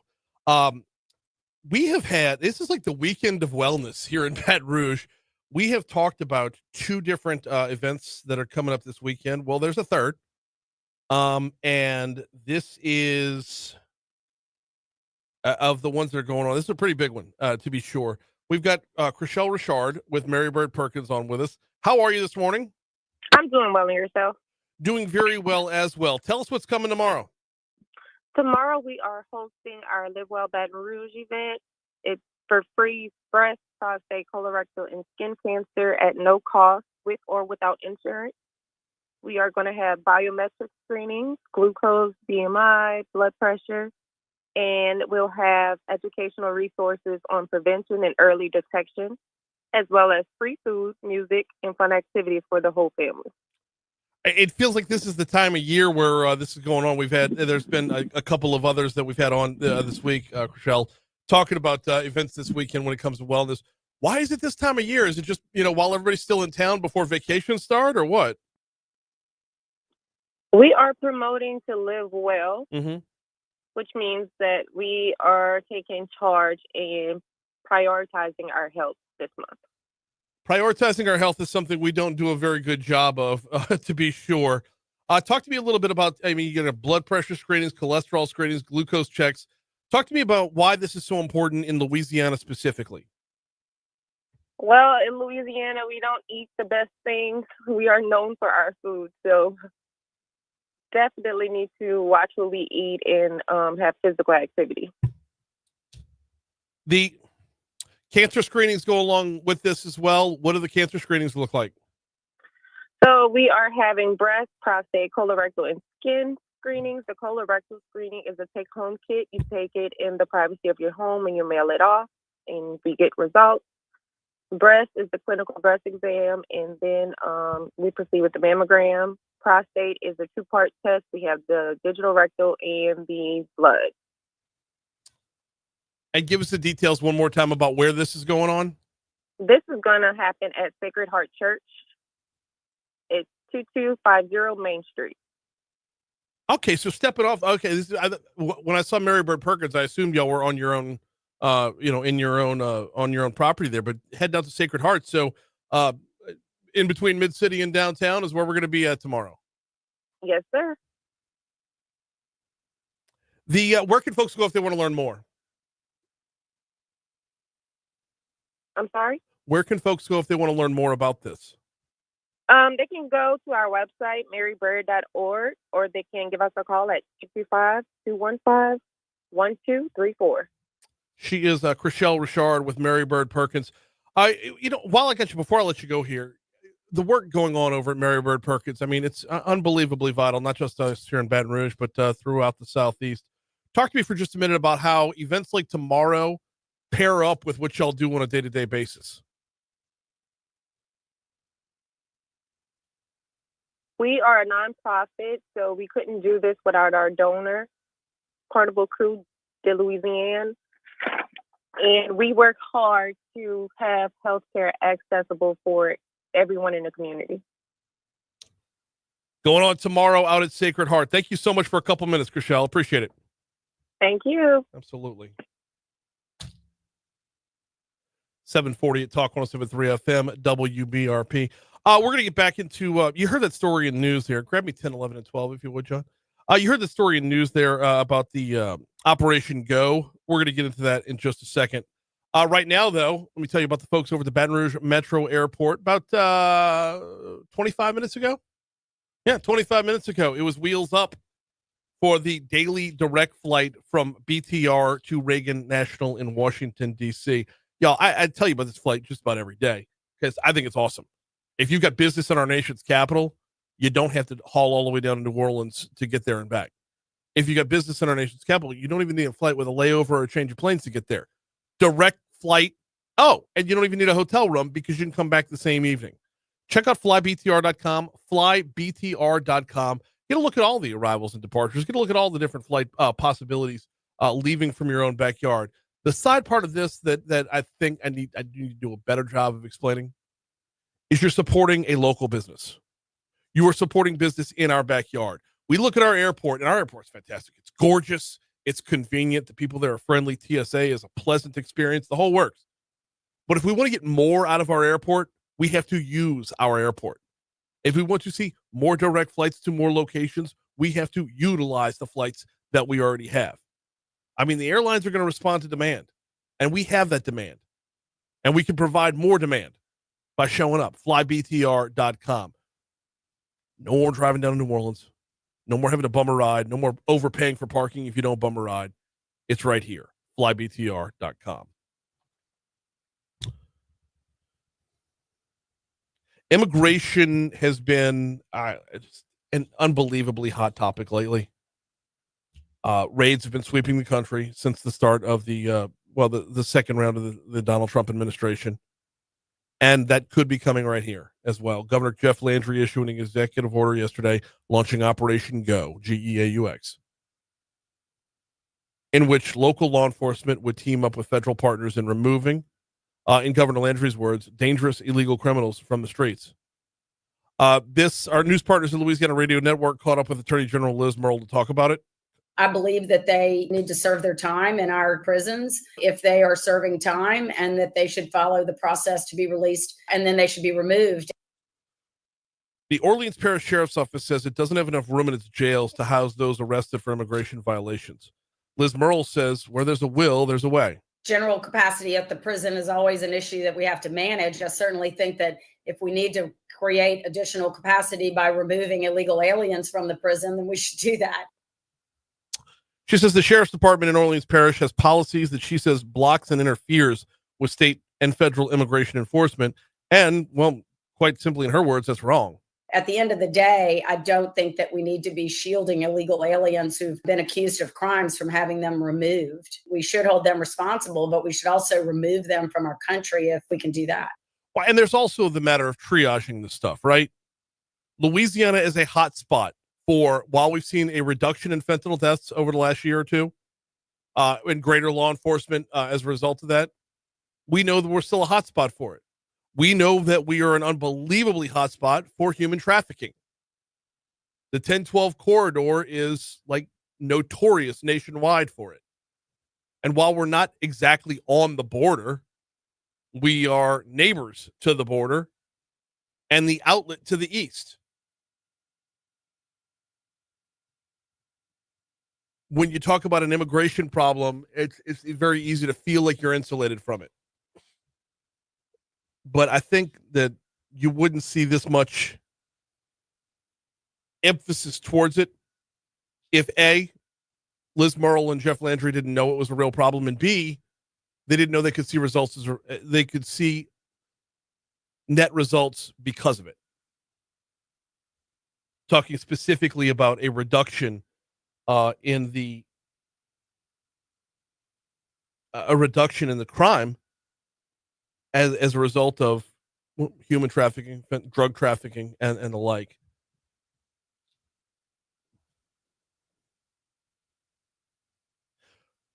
We're at 7:45 at Talk 107.3 FM, WBRP. We got just a couple minutes here before we hit your money now at 7:50.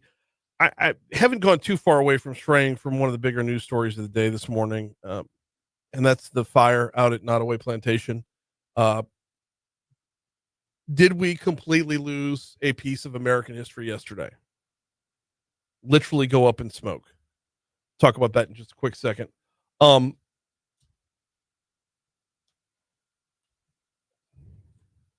Before we do, though, got to remember to sorry, give me one quick second, y'all. I apologize. This is kind of working in real time. All right, before we talk about the Nottoway Plantation and the fire yesterday, got to remind you that Talk 107.3's Spring Cha-Ching, powered by Citizens Bank and Trust, is back. Register today at talk1073.com for your chance to win $5,000 cash. It's Spring Cha-Ching from Citizens Bank and Trust and Talk 107.3 FM. Big headline yesterday, aside from the two Brits moving on to New Orleans, Josh and Jace. If you've seen them on social media, you know what I'm talking about. But the big headline yesterday was the fire that was reported out at Nottoway Plantation. And I mean, I couldn't go, I scrolling through social media, you couldn't go 2 minutes without seeing another update on it. More pictures, more video. What an absolutely horrendous fire, to be sure. And Nottoway itself might be just done. Reading from the Advocate, the Nottoway Resort Plantation home in Iberville Parish caught fire Thursday afternoon and slowly went up in flames, causing massive damage to the 166-year-old house on the Mississippi River. The blaze started in the south wing before spreading to the main house. You had dozens of response vehicles lining up and down Highway 1. Now, officials said yesterday evening, per the Advocate, it was too early to judge the full damage from the fire. But, and I'm reading directly here, as the sun set, almost the entirety of the historic location was charred or had collapsed. The northern wing was gone, along with most of the mansion's back wall. Only the chimneys remained on those sides, standing where the second and third floors once were. The facade and upper balcony had collapsed as well. The roof of the main house collapsed. In fact, one of the quotes from the Advocate was, as the roof of the main house collapsed, Iberville Parish Fire Department Director Sean Bordelon said the firefighters' problem was simple. Water, not enough of it. That's pretty straightforward. But the damage is just ridiculous. And I haven't seen it yet today. As the sun comes up this morning, you see what's left. Or as the sun came up this morning, you see what's left. I haven't seen the damage today. And, of course, the assessments aren't out yet fully.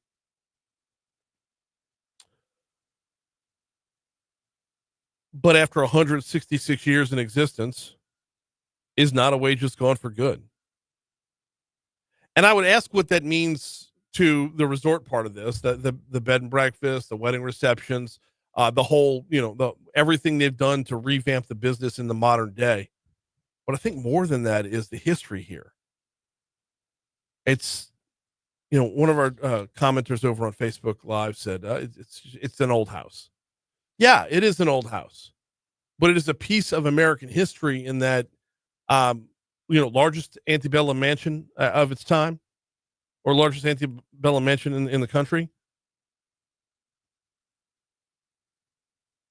The plantations in Louisiana are part of not just our current, but our past. And losing out on them, when something like this, when tragedy like this happens, losing out on them, what does that mean as far as losing our own history as well? there's a spot on River Road on this side of the river where there's still like, call it, just to adapt the term from the Romans, ruins of another plantation.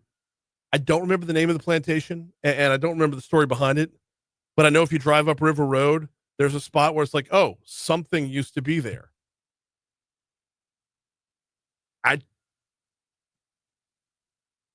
I take pause in the thought that could Nottoway Plantation be the next spot where, quote, something used to be there? Here comes your money now.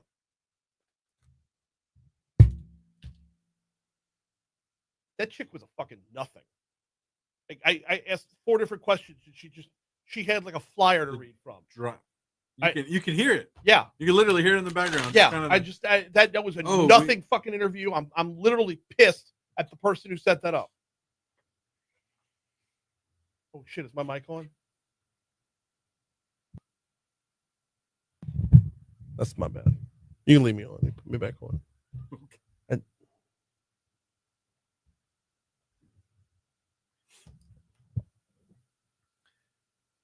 yeah. You pivoted good though. Thank you. We weren't just like lost in the weeds there. I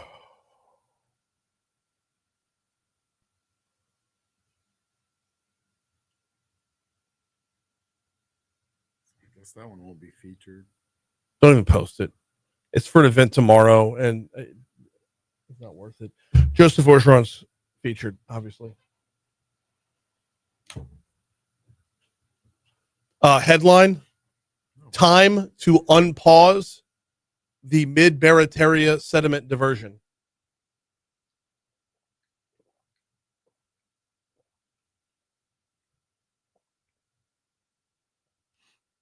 There it is.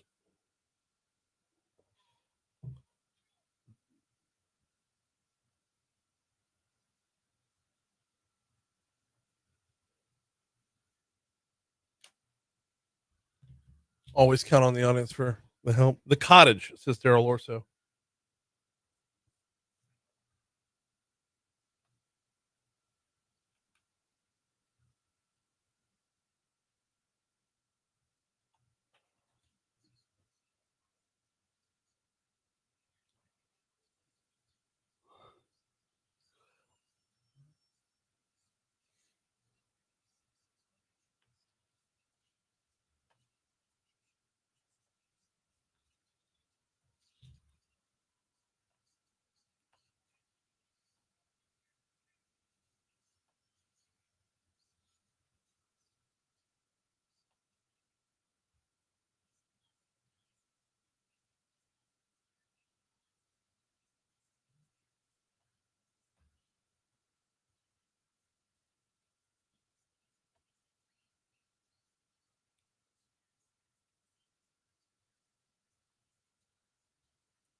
7:55 Talk 107.3 FM WBRP mornings with Brian Haldane rolling right along. Shout out to Daryl Orso.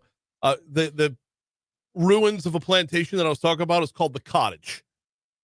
Built in 1825, burned down.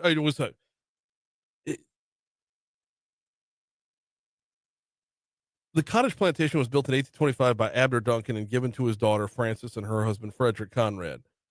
On a Sunday morning, February 27th, 1859, the steamboat Princess, loaded with cotton and passengers bound for Carnival in New Orleans, exploded and burned on the Mississippi at Conrad Point. Conrad had his slaves help the victims to shore and laid out bed sheets covered in flour on the lawn of the house on which to lay the wounded. The explosion of the Princess left 70 people dead, many others wounded. Cottage burned down on a February morning in 1960. And it says here, it says at Baton Rouge timetravel.wordpress.com, on another February morning in 1960, the cottage plantation house was destroyed by fire. The remains of the brick pillars can be seen from River Road, a few miles south of LSU. So yes, that's exactly the one I was talking about. Thank you, Daryl, for the update. Yeah, I always know when I fall short on my own memory, somebody's gonna pick me up. That's awesome. It's 7:56 to Talk 107.3 FM WBRP. Man, we got graduation coming up this weekend, and it is that time. It's that time everywhere, y'all. I know I'm not by myself here. I'm not on an island here. But man, it's about to hit home real fast with the kids growing up. Haven't really had a chance for the emotion to settle in yet, so I don't really know what kind of roller coaster ride I'm in for. But I want to get to talking over on Facebook Live if we could, when we get the news at the top of the hour. If you're in that boat right now or have been in that boat before, what kind of ride should I be expecting over the next 72 hours? We got honors convocation tonight and then graduation mass on Sunday. And then it's off to college, like after an unbelievably short summer. I'm ready for it. I'm ready for the whole thing. But I don't know what it is that I'm ready for yet. Let's talk over on Facebook Live, if you don't mind, when we hit news at the top of the hour. By the way, that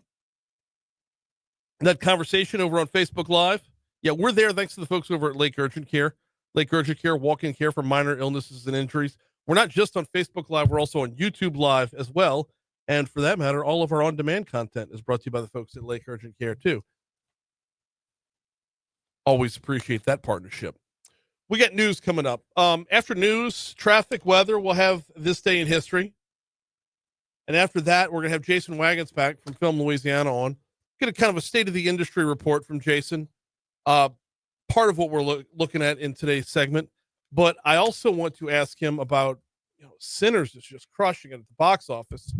And that was filmed right here. How long does it take, or do we see returns off of success? When you have a hot movie, does that mean the next movie wants to sign up and come film here?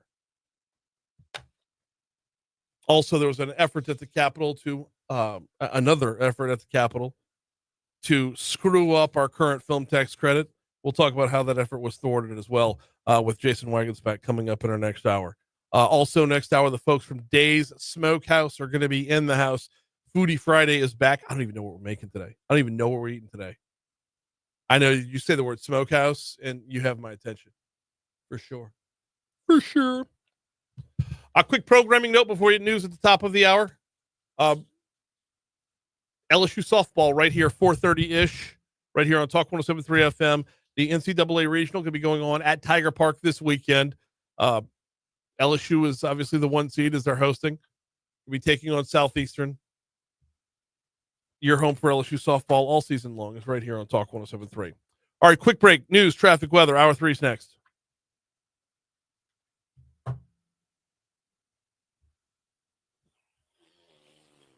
Oh, snap.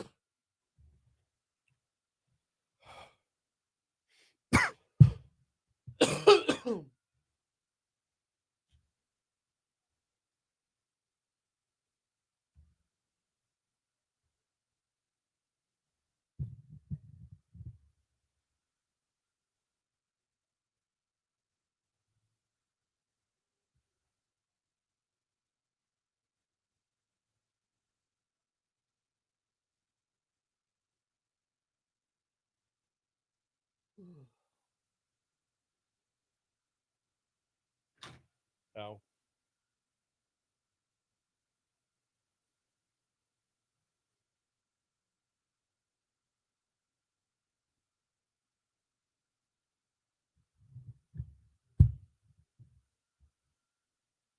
What you say, Rich?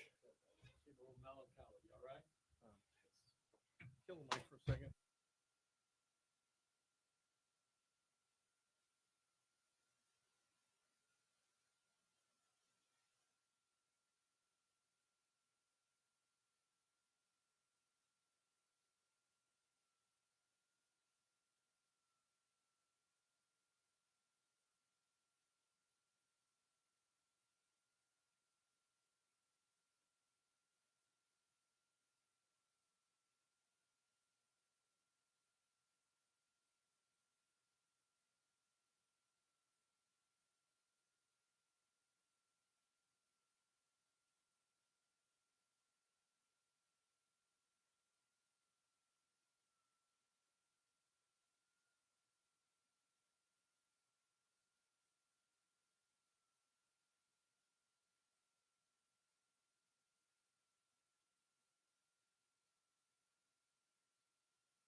8:06, Talk 107.3 FM, WBRP, mornings with Brian Haldane, rolling right along. What's the state of the business? What's the state of the industry for Hollywood South? Jason Waggenspack heads up Film Louisiana. He's going to join us 10 minutes from right now, which means that John is on the clock. It's time for This Day in History. Let's go.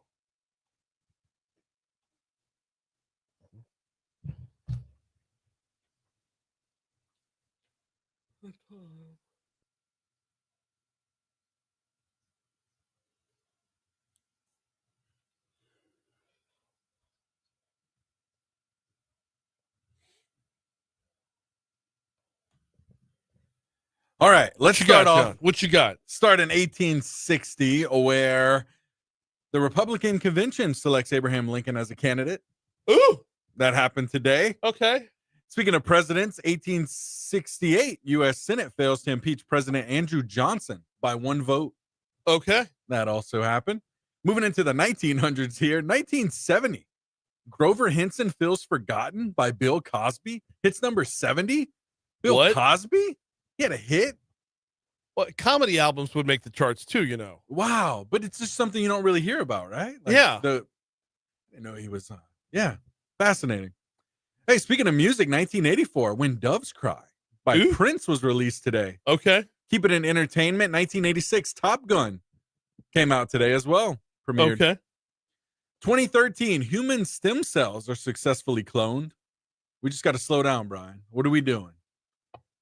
Cloning stem cells? What's going on here? Whose? I mean, What are we doing? whose stem cells are we cloning though? That's what you got to know. That's Like, is it Django Fett? hey. I mean, that's the question on everyone's mind.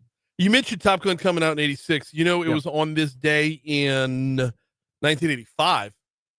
Michael Jordan was named NBA Rookie of the Year. Okay, yeah. Cool. Really good stuff. Yep. Hey, we just had 2 Brits here. In 2019, British people, according to this report, British people get drunk more than any other nation. Liar! 51 times a year, according to the Global Drug Survey, with English-speaking countries drinking the most. How many times per year? 51 times a year. So essentially once a week. Yeah. Lightweights. Hey, I don't know how big of a fan you were of this, but 2019, last episode of the sitcom The Big Bang Theory. Was not a fan. Yeah. And I still, even in syndication, I can't get into it. It's just, it's not, I keep waiting for it to be funny. Even the young Sheldon thing. I It's- don't know. It's just, I don't know. I can't get into it either. You know what I it am is. into? And the wife and I have been watching, we're almost through with season 7 now. What's that? Modern Family. Yeah. What an unbelievably well-written show. Okay. Yeah. Yeah. I haven't given it a shot. The comedy's on point. There's 7 seasons in, kind of jumping the shark with Ed and the new kid, Yeah. with Joe, but the writing is still so on point, so hilarious. Okay. Yeah, Yeah. we were watching a couple episodes last night. I was just like gut laughing, deep gut laughing. It just, Oh. yeah, it's not. I'll see some of the clips every now and then, like on Reels or something Yeah. like that, TikTok, whatever. But yeah, might be a show worth getting into for sure. Hey, 2019, U.S. President Donald Trump declares a national emergency over IT threats, banning U.S. companies from using foreign technology without a license. Okay. There's that. Anything else on this day? No. Okay. Moving on to birthdays here. Actors Danny Trejo and Pierce Brosnan. Let's see who else. Janet Jackson also on this list today. Okay. Anybody else on your Yeah. on your You know, end? Danny Trejo, he spent a good amount of time in Baton Rouge. Come on. Yeah, I'm trying to remember what movie it was he was filming here. But he was spent a good amount of time here. He was working out at the Anytime Fitness right down Government Street. Oh, nice. Yeah, you know the one right there by the Yeah. river? Yeah. He was working out there and he's going in for his everyday workout. And eventually people are like, "Are you Danny Trejo?" He couldn't have been nicer Yeah. to everybody. I bet. Yeah. He And seems just, like a cool- part of the part of the crew hitting, throwing some iron around. Yeah. Yeah, Danny Trejo. I like that.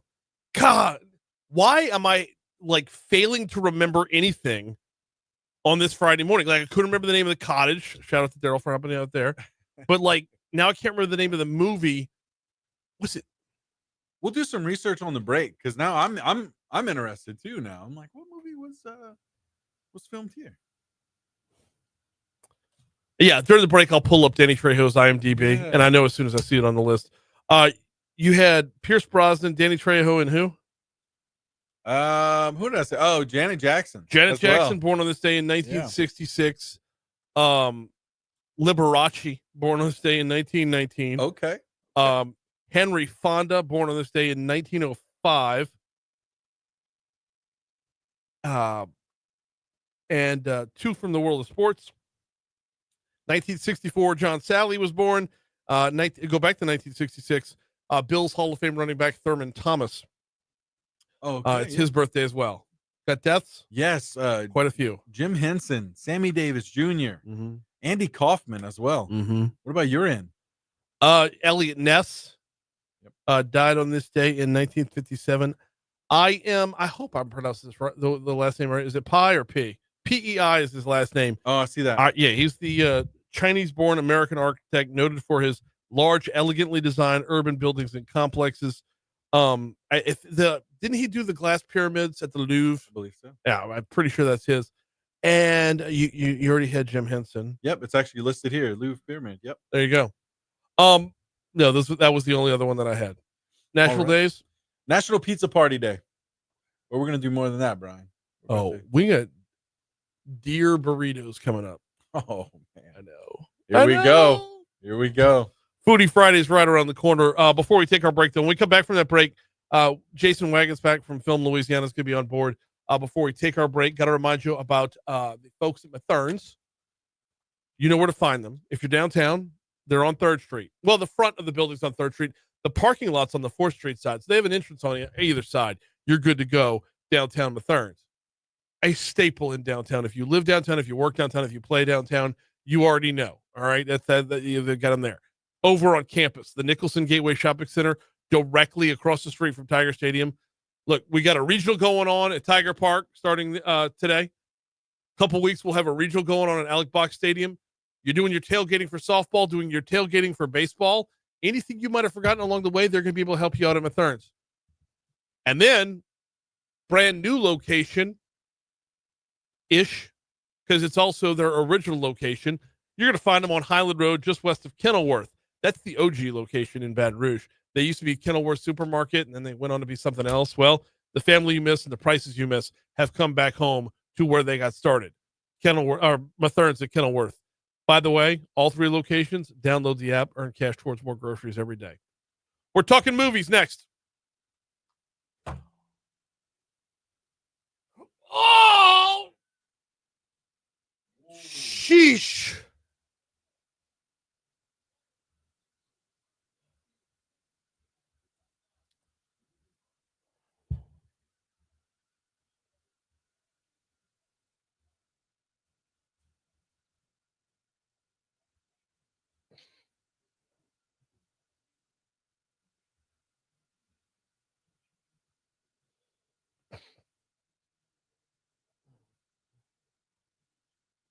Oh, you need Jason's number.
817 Talk 107.3 FM, WBRP, mornings with Brian Haldane, rolling right along. Time to get the state of the industry for film in Louisiana. So let's talk with Film Louisiana. We got Jason Waggenspack on the hotline. Jason, how are you, man?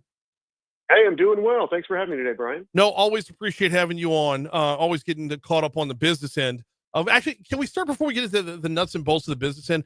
I got to ask you about Sinners. It is crushing it at the box office right now. Unbelievably popular. Filmed right here in a number of different spots. Donaldsonville was a big player in this one, which is not a sentence that leaves your mouth very often. New Orleans, I believe they were in Washington Parish as well. When you see a movie filmed in Louisiana that does as well as it's doing right now, as Sinners is doing right now, do y'all see like immediate phone calls? Do y'all see immediate return on that business from others that say we want to get into the same boat that these people got into? Yes, I mean, we've seen it year over year and for the last 20 years, honestly, when you've seen the record number of Oscar winners that have come from the state of Louisiana, Green Book being the last one, and now obviously this formidable juggernaut of an industry elite right now under Sinners, Warner Brothers produced project. We do see a lot of opportunities that come to Louisiana just for the mere fact that, you know, we are so deep in talent that we put out fantastic product year over year when people come in town and utilize our beautiful locations and obviously our talented crew base.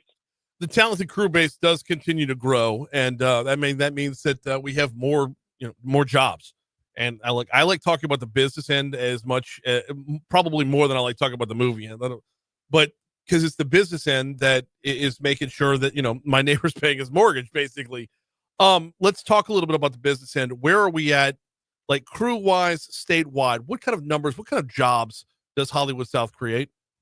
Look, at our peak, we provide over 10,000 jobs annually. There was a report actually that came out from the union here, IAT SC 478, that had in 2022, we had almost 15,000 jobs recorded, which was fantastic. It was a massive peak after COVID, this massive amount of projects that had come to the state of Louisiana.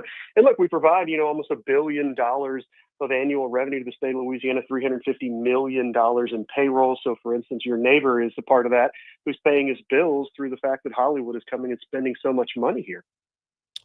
What's on tap? What are we looking at? What do we have in the works? Well, that's the issue we have right now, is that we have a big federal problem of projects escaping the United States, and they have been over the last couple of years due to the fact that money's become more expensive, and it's much cheaper to obviously go to Canada or Europe. And so we are trying to work on figuring out how to set up a federal film office here in the United States, actually through your leadership of one of your Baton Rouge the Baton Rouge Film Commissioner, Katie Pryor, who's been working on it for about 4 years now, has been touting the way, and we're really excited about the work that she's been doing, because it is definitely something that needs to start changing. We're seeing a massive decline in the amount of projects, not only here in the South, but across the United States, and we're trying to figure out how to bolster that back up again. Is it simply a matter of money's cheaper elsewhere? It really is. It really just comes down to dollars. Look, this all started during COVID, unfortunately. We saw a massive swell of projects in the U.S. Mm-hmm. We also saw the fact that the studios, the content creators, weren't really sure how to distribute those. You couldn't go to a movie theater during COVID, and so everybody ran to the tech side of things and tried to become the next Netflix and the next Disney Plus, so that they could figure out how to create an opportunity for more revenues while people couldn't go to the theaters. And then when we all were allowed to go back, 8 to 12 months afterwards, they'd already bit off, a lot of what they could chew in throwing a lot of money into becoming a streaming giant. And they're still trying to figure out that course correction of how this revenue system is really going to be working for them. So that's really what started this all, and it's really causing the influx of how to save more money, finding cheaper places to do work at the moment. We're talking with Jason Waggenspack from Film Louisiana, getting a little state of the business update here. You mentioned that going with the Netflix craze and it, pushing out content online and whatnot. We were the beneficiaries of that at Celtic with National Treasure being filmed here. Yeah, Celtic really saw a surgence, obviously, right after that, and National Treasure did a fantastic job of actually showcasing Baton Rouge as well. Baton Rouge got a really was a big character, if you will, in the showcasing of that. So it was really great to see, and we're obviously seeing more and more projects that come to the state that are representing Louisiana so well. And that's actually something really interesting that we started to shed light in the last couple of years as we began doing more studies. You know, we keep talking about all these jobs and this money we provide, and obviously this ROI is really great to the state of Louisiana. But what are the other things that aren't really being tracked, which is ad equivalency? You know, when Sinners, as you mentioned, you know, gets into the tabloids and touts Louisiana as being this fantastic place to come and film, and they talk about this over and over and over again in the international media, it creates an ad equivalency. And that ad equivalency right now in the 3.5 weeks that movie's been out is almost $10 million back to the state of Louisiana that they would have had to pay for in marketing dollars. And so these are really big things that are we're trying to obviously showcase this film industry does, and we're really hoping that we get a ramp back up so we can have more of that here in the state. Okay, how do you get to that number? What goes into the equation for ad equivalency? It's click-throughs. It's the amount of people online and in newspaper ads and television that are seeing the state of Louisiana or a city in Louisiana or a show that is filmed in Louisiana is coming across through those databases. And so I don't necessarily know the entire formula. I work on it with my public relations and my marketing teams, and we've been doing studies all the way back to Steel Magnolias to really kind of figure out what is it the benefit of the state of Louisiana is having with these films that are filming here and even set here. And it's a really big number. You know, it's Haunted Mansion was like a $40 million, $38 million ad equivalency. NCIS New Orleans was in the tens of millions of dollars. I mean, it's a really impressive piece of understanding of what we get by incentivizing and investing in these projects to come to the state. Yeah, I mean, it's easier when you look at something like the Super Bowl, right? Coming into and out of every commercial, you get the skyline of New Orleans, and you can quantify how much a Super Bowl ad costs versus the screen time that the city gets as a whole. When you have something like a movie that just exists in more than one space and time, it adds so many more variables to it. Did we lose? Yeah, 100%. 100% agree. And those are things that, like I said, we're doing a better job of calculating. And you also recognize, you know, when the Super Bowl comes in, they talk about how many hotel rooms, how many tourist dollars that are spent here. And we're calculating those as well. We spend a massive amount of dollars in restaurants and hotels when a movie comes into town. And what does that dollar mean in a ripple effect throughout the community? And we're beginning to capitalize and really capture what those numbers actually mean to the state. Yeah, interestingly enough, we were talking about in our last segment, Jason, we were talking about, and I don't remember which movie was being filmed here in Baton Rouge at the time, but it starred Danny Trejo. And we were talking about how he just became like, you know, just a resident of downtown, basically. So whether you're talking about short-term rentals or his membership over at Anytime Fitness, the residuals just keep on coming in. They certainly do. And look, we've seen our plethora of stars that have either come and gone or still live here or now are moving to Louisiana because they love this state so much. And you're right, you're seeing a lot of that really trickle into the local environments and really showcasing what it is that we have here. We have a beautiful state. We have a really beautiful community of people. And that's really what Hollywood is attracted to. The mere fact that you can come here, you can enjoy yourself, you can have obviously a great meal, really great cost of living, and just a community that enjoys not only having a good time, but showcasing what the business of Louisiana can actually help in our industry here as well as beyond. Let's move over to the legislative session if we could. There was one bill looking to jam it up. I mean, look, I'm kind of biased in y'all's favor here, Jason, but kind of ruin a good thing is what this bill was aiming to do. When it comes to the film tax credits, the bill it doesn't appear to be going anywhere as of right now, which is fine. We'll leave it right there. But let's talk a little bit about how the film tax credits work and why they work the way they're working. Well, look, a film has to come here, spend money in the state of Louisiana, go through a significant audit process, hire obviously a massive amount of locals, and then once they're through their film and gone through the audit process, go through a qualification to actually get a credit for all of that work that they've done. So it's not like we're giving a grant to a film and saying, please come here. We really want and hope you do hire these people. We have to qualify all that. And so their money really doesn't come back into their pocket from that incentive for, anywhere between 18 to 24 months after they started the project. And so that's really how the incentive sort of works, if you will. But all that money, you realize, is coming out of the state and into the local environment. And so what we've done is through LED is really calculated what is that return on investment. And LED every other year, I should say, every single time we get into fiscal session, puts a report out that states that $1 billion or nearly $1 billion in spend, that $350 million in payroll. And they showcase that for every $1 that comes out of that state, $6.12 goes back into the local economy. So the centers in Donaldsonville, Louisiana, spending millions upon millions of dollars, trickles into that community and really flourishes into the opportunities to drive more business over there and more revenue into those communities. And you're seeing that throughout the state. 35 parishes in our state over the last 5 years have experienced a massive amount of filming, and it's a significant number.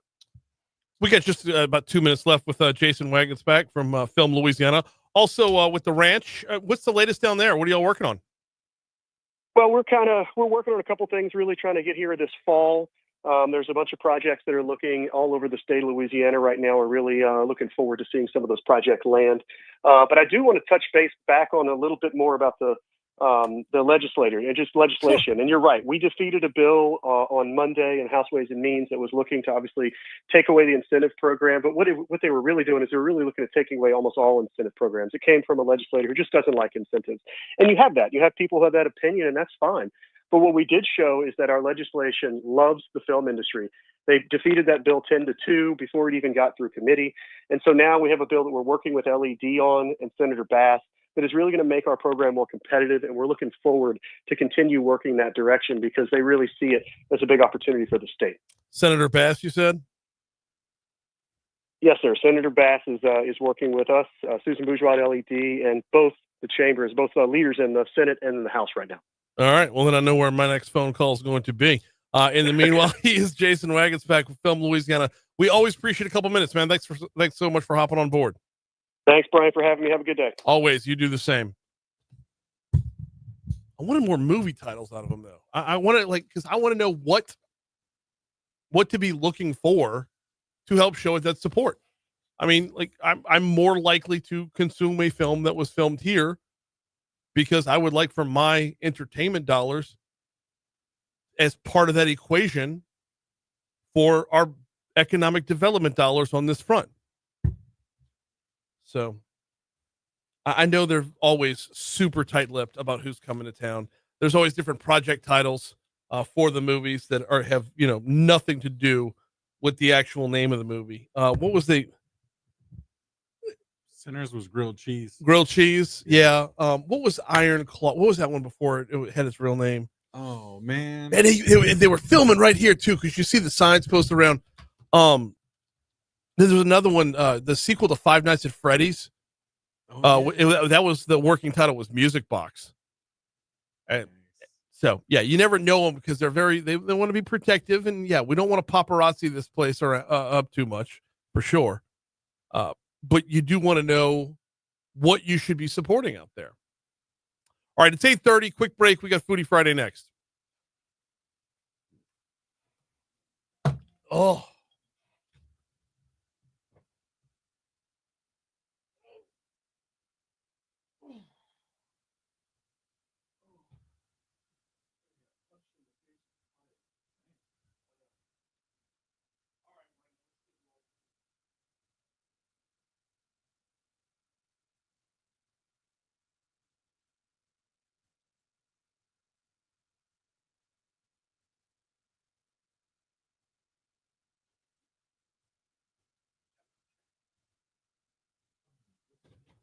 Days, Smokehouse, and specialty meats. Oh, sorry, Brandon. I mean, it looks. You know what, John? Let's show this off like as soon as we get into the segment. Come over here and steal it.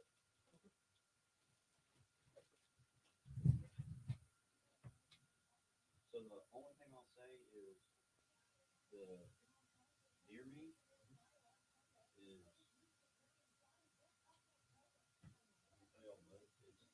it's horn raised deer and deer under inspection and all that. So just deer burritos and leave it at that. Okay. We don't want Well, let's talk about that as part of the process. Is making.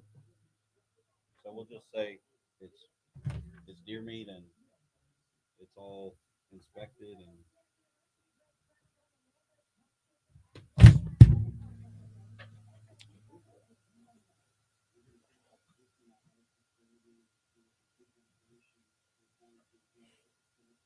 John, I'm sending you the picture to put when we post the audio on demand afterwards.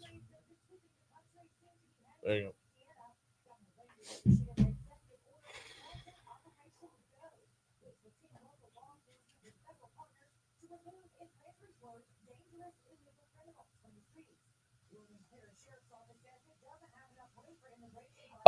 Kill the mics for the.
All right, let's grab a quick look at that forecast before we dive in on Foodie Friday.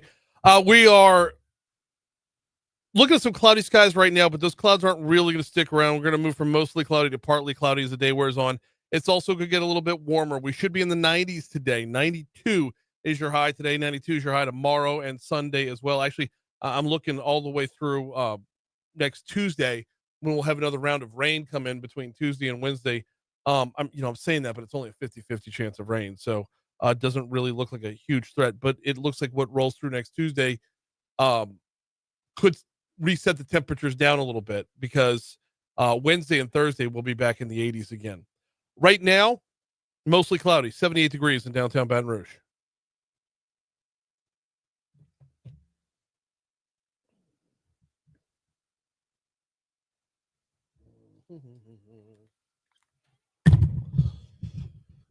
It's 8:37 to Talk 107.3 FM, WBRP, mornings with Brian Haldane, rolling right along. It is time for Foodie Friday, and oh man, do we have a treat today. We have got deer burritos in the studio. We have got Brandon from Dave's Smokehouse with us. How are you, man? I'm doing good. How are you? Doing very well. Appreciate you coming in today. Appreciate you loading us up here. Absolutely. This spread looks absolutely gorgeous. Before we get into what we're eating today, let's talk a little bit about Dave's Smokehouse. How'd you get in the business in the first place? So it's a family-run business. It's me, my mom, my dad, my little brother. Mhm. We started out processing deer meat behind our house probably about 14, 15 years ago, and it's kind of grown into a little specialty meat shop in Watson. We do everything from cracklings, boudin, hoghead cheese, and we started doing these deer burritos whenever we were processing deer, and it's kind of grown into something crazy, and we decided that we are gonna let everybody else try them. So we started wholesaling these burritos about 8 months ago, and it's just been uphill from there. So we're blessed. And So I knew you had I've heard about the deer burritos. I've yet to have one yet.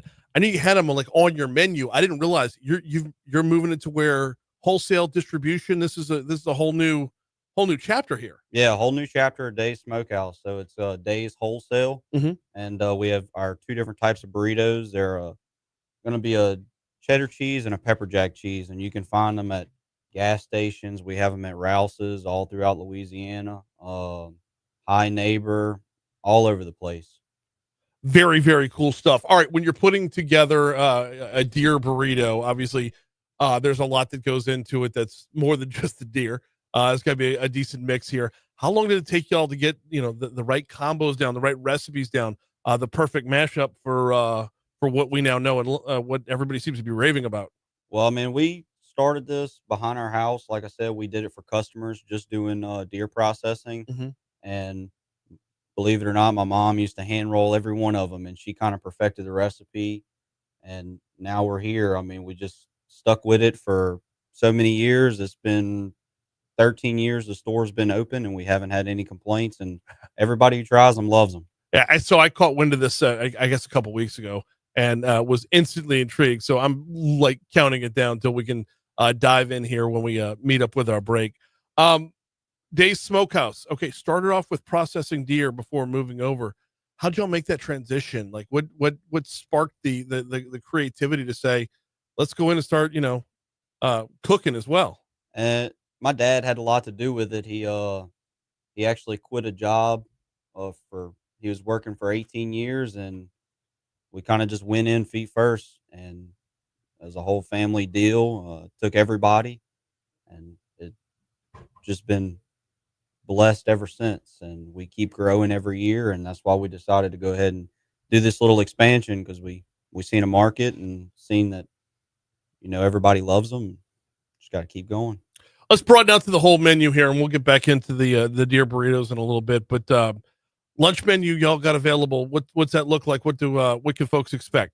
So Monday is going to be a half chicken. Tuesday we do our kind of signature steak bites. Mhm. Sell out all the time. People love them. Wednesday is a pork chop. Thursday is going to be a barbecue or a fried rib, and then Friday we have a catfish plate with either French fries or a side of crawfish étouffée. All right. Okay. Let's go back up to Monday here. And the pecan smoked half chicken.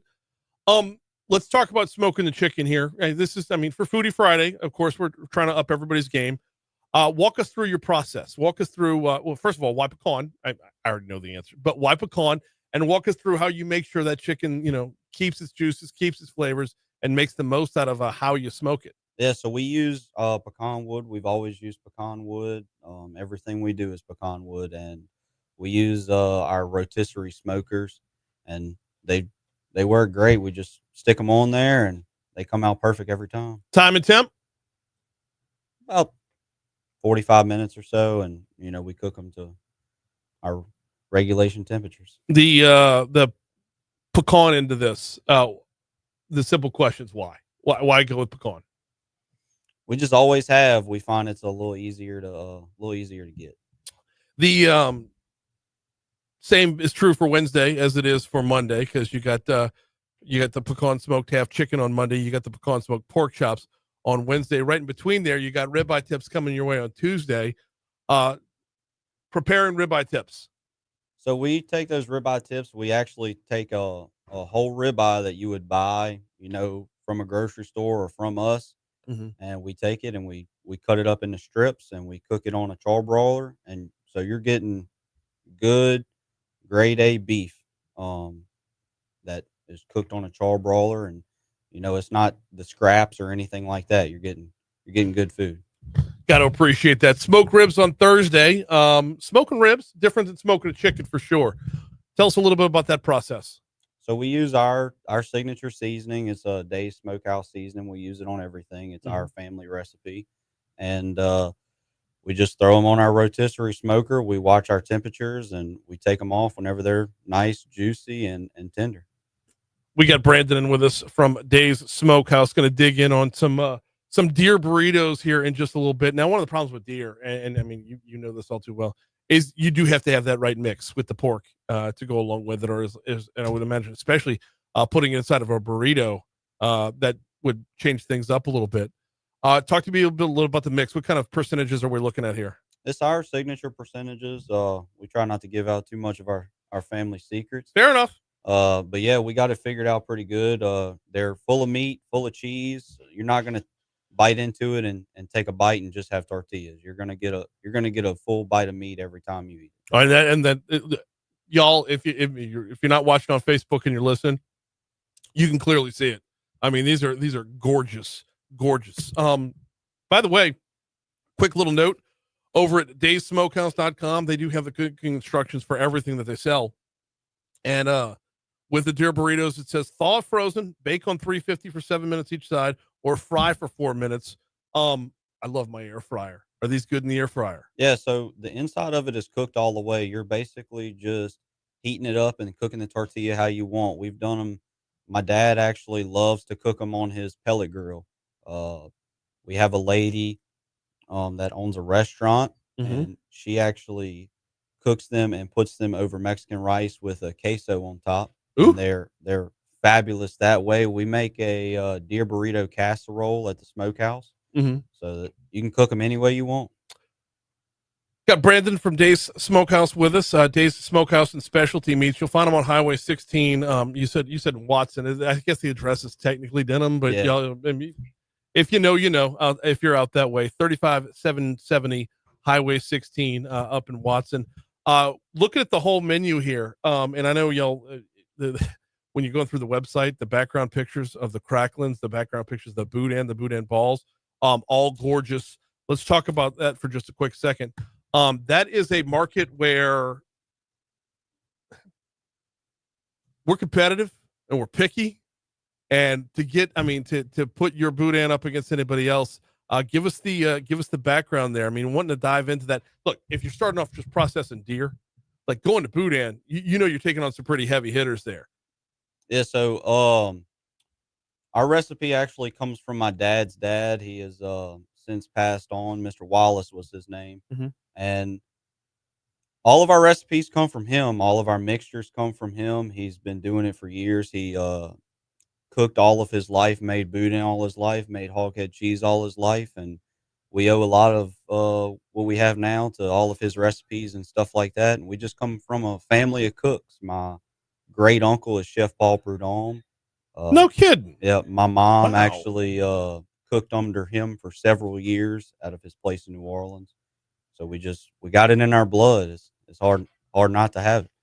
Very, very nice. We got Brandon in from Days Smokehouse and Specialty Meats.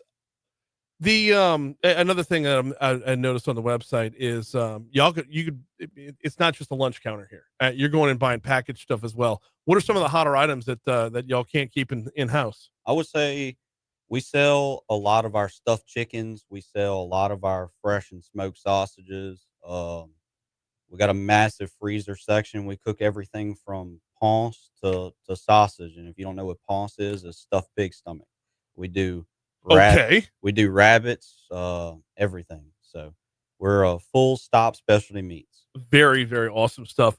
And the processing into this is still very much a thriving business for y'all. Absolutely. By the way, it's not just the prepackaged meats, and it's not just the lunch counter as well. Party trays are available. Look, it's graduation weekend, graduation at LSU today. We got a bunch of high schools to be graduating very soon. So if you're looking to handle your entertainment in house, if you're bringing everybody back to the house after graduation, maybe hit up daysmokehouse.com or just go visit them over in Watson. Pick yourself up a crawfish pie platter, a boudin ball platter, you name it. They've got you covered on that end. All right. We've got about a minute till break. Within that minute, tell me what I should expect. Tell me what I'm looking for when I bite into the burrito here. So they're fried. Today we got them fried. They're going to be crispy. You'll notice that they're not fatty. You're not going to have juices running all down your face or anything like that, which not saying that's not a bad thing, but if you're trying to eat something on the go, you don't want to have that all over your lap or anything like that. They're high in protein. Our cheese mixture, you get a bite of cheese, you get a bite of meat in every one of them. They're not your typical gas station burrito, I would imagine when you're going deer, you already know you're putting that effort forth. You're going to what's the word I'm looking for? It's being given the attention it deserves. You're not going to make deer on the front end to have a subpar product on the back end. So all right, I'm looking forward to this. We got to check your money on air. We got to check your money now. We'll check traffic. We'll come back after that, and I'll give you the full review on the back end. On Facebook Live, stick around. I'm about to dig in and just completely make a pig of myself. So is John, by the way. He's eyeing things up from the other side. So stick around on Facebook Live on air. Here comes Your Money Now right here on Talk 107.3 FM. All right, let's show this off first before John, let me come on around. Before I break up this gorgeous lineup here, right? Let it adjust.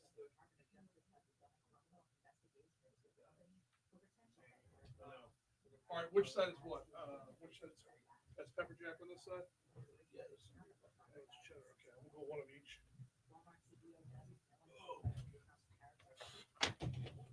John, show that off too, please.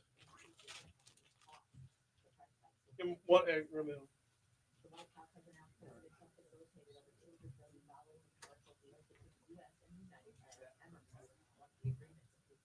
Hey, y'all want to come sample while we're in break? Come on. Yeah. Do they have beans in them? Dana swears they don't have beans. Do they have beans in them? No. Okay. No beans. Then why is it a burrito? Isn't a burrito with beans and rice? Okay. As far as I know. No. I mean, that's why I'm asking. Never Never in my life. Never in my life. One side's pepper jack and one side's cheddar. So I don't discriminate. Well, I do. Which one's the cheddar? This side. Yeah. So I went with the cheddar first. So what kind of deer is it? Farm raised, obviously. Whitetail? no. Yeah, you can't farm raise whitetail. What kind of deer is it? Stag. Yeah. Red stag. Who raises them? I'm just curious. Oh, you don't raise them for commercial? is really good. Where is she from? With the recipe, you said it was your mom. Is she native Louisiana? She lived in Texas. She's native here. Okay. All right. So tried the cheddar one first. Their proprietary blend on the seasoning is so on point. It's like just the right amount of pop. Oh, John.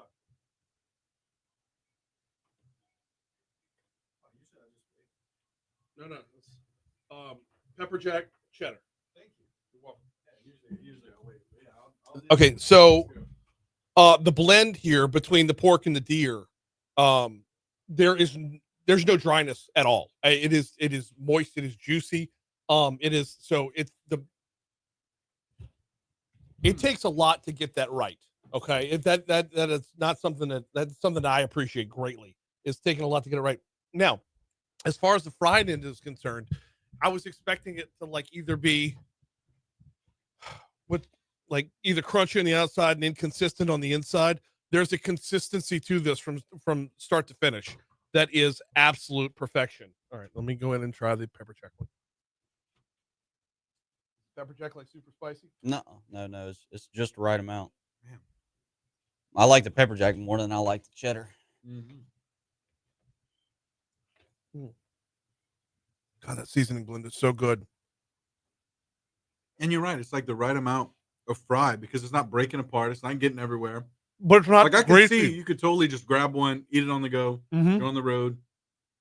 And we're coming out with a little bag, a sleeve. It's like if you pick it up at a truck stop or a gas station or something like that, they'll be in a sleeve.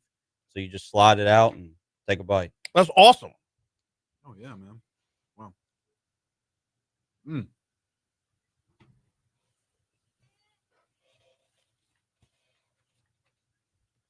Okay, so I'm with you. I like the pepper jack better,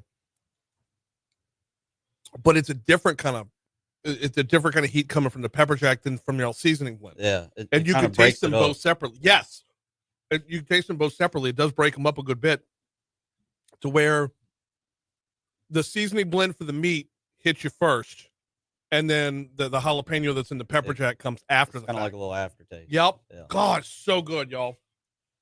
Oh, I'm gonna make a pig of myself today. You talk about that aftertaste. It's funny because I realized I ate the pepper jack one first. Mm-hmm. I should have ate that one second. Yeah. Because I kind of just like that lingering, good aftertaste. And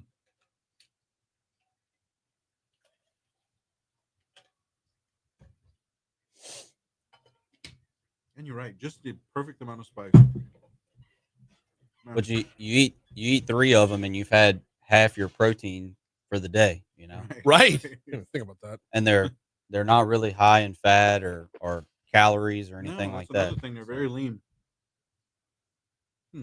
And that's the part that I appreciate is that the magic recipe of you want to keep it lean but not dry. Yeah, and it's just right. Like I said, it's not going to run down your face, but it's also, you're not eating a desert.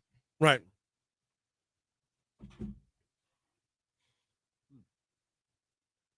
Let's see who's in here on Facebook real quick. Come on.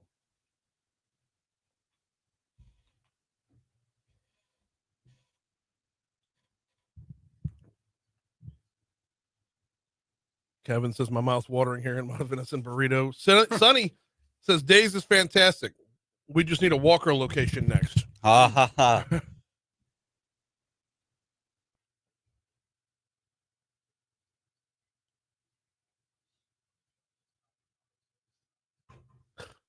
Sonny making fun of the British with the drunk comments. Oh, yeah. That was good.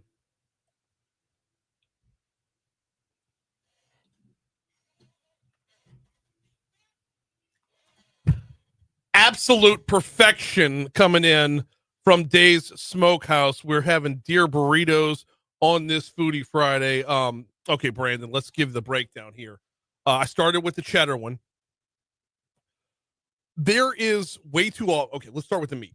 Way too often when it comes to processing deer, you do have to mix it down with a little bit of pork, so you're not eating something that's too dry.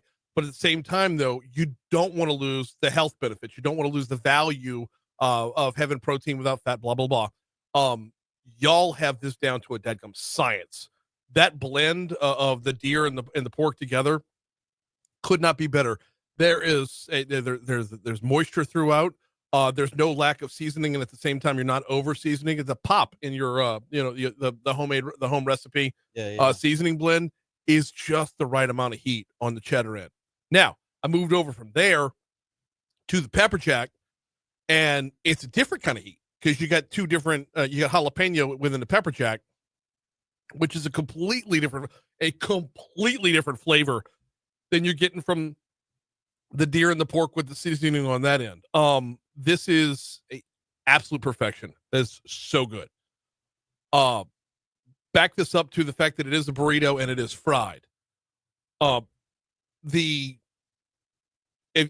has been an air fried, right? Like fried in oil. Yeah, right? this is deep fried in oil. Mhm. So, and Way too often when you deep fry a burrito, you can get too crispy on the outside and just inconsistent on the inside.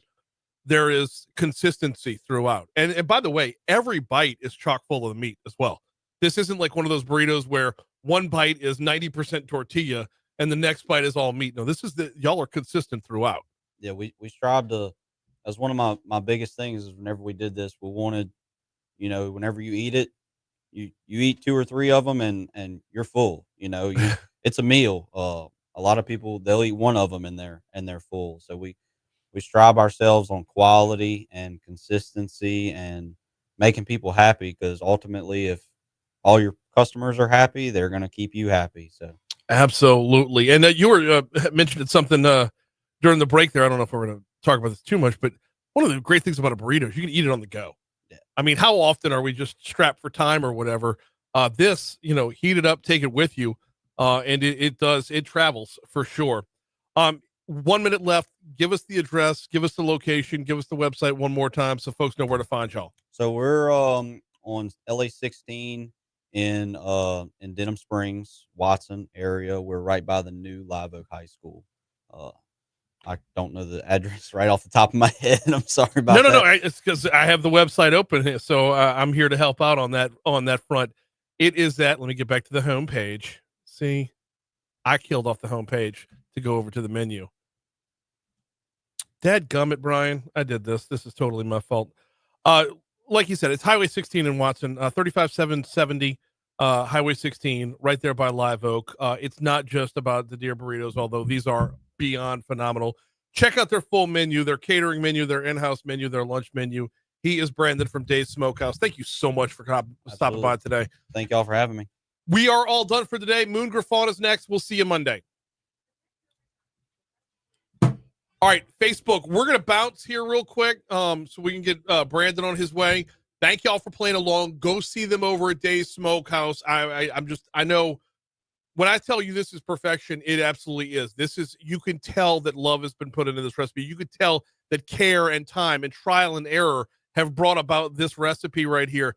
The seasoning is just so on point. It's so on point. It's just the right amount of heat without overdoing it. How many times do you go somewhere like, let's say west of here, where it's just like, oh, how much cayenne can we throw in? That's not what this is. It brings out all the flavors together. So go check them out. Appreciate it. We'll see you on Monday.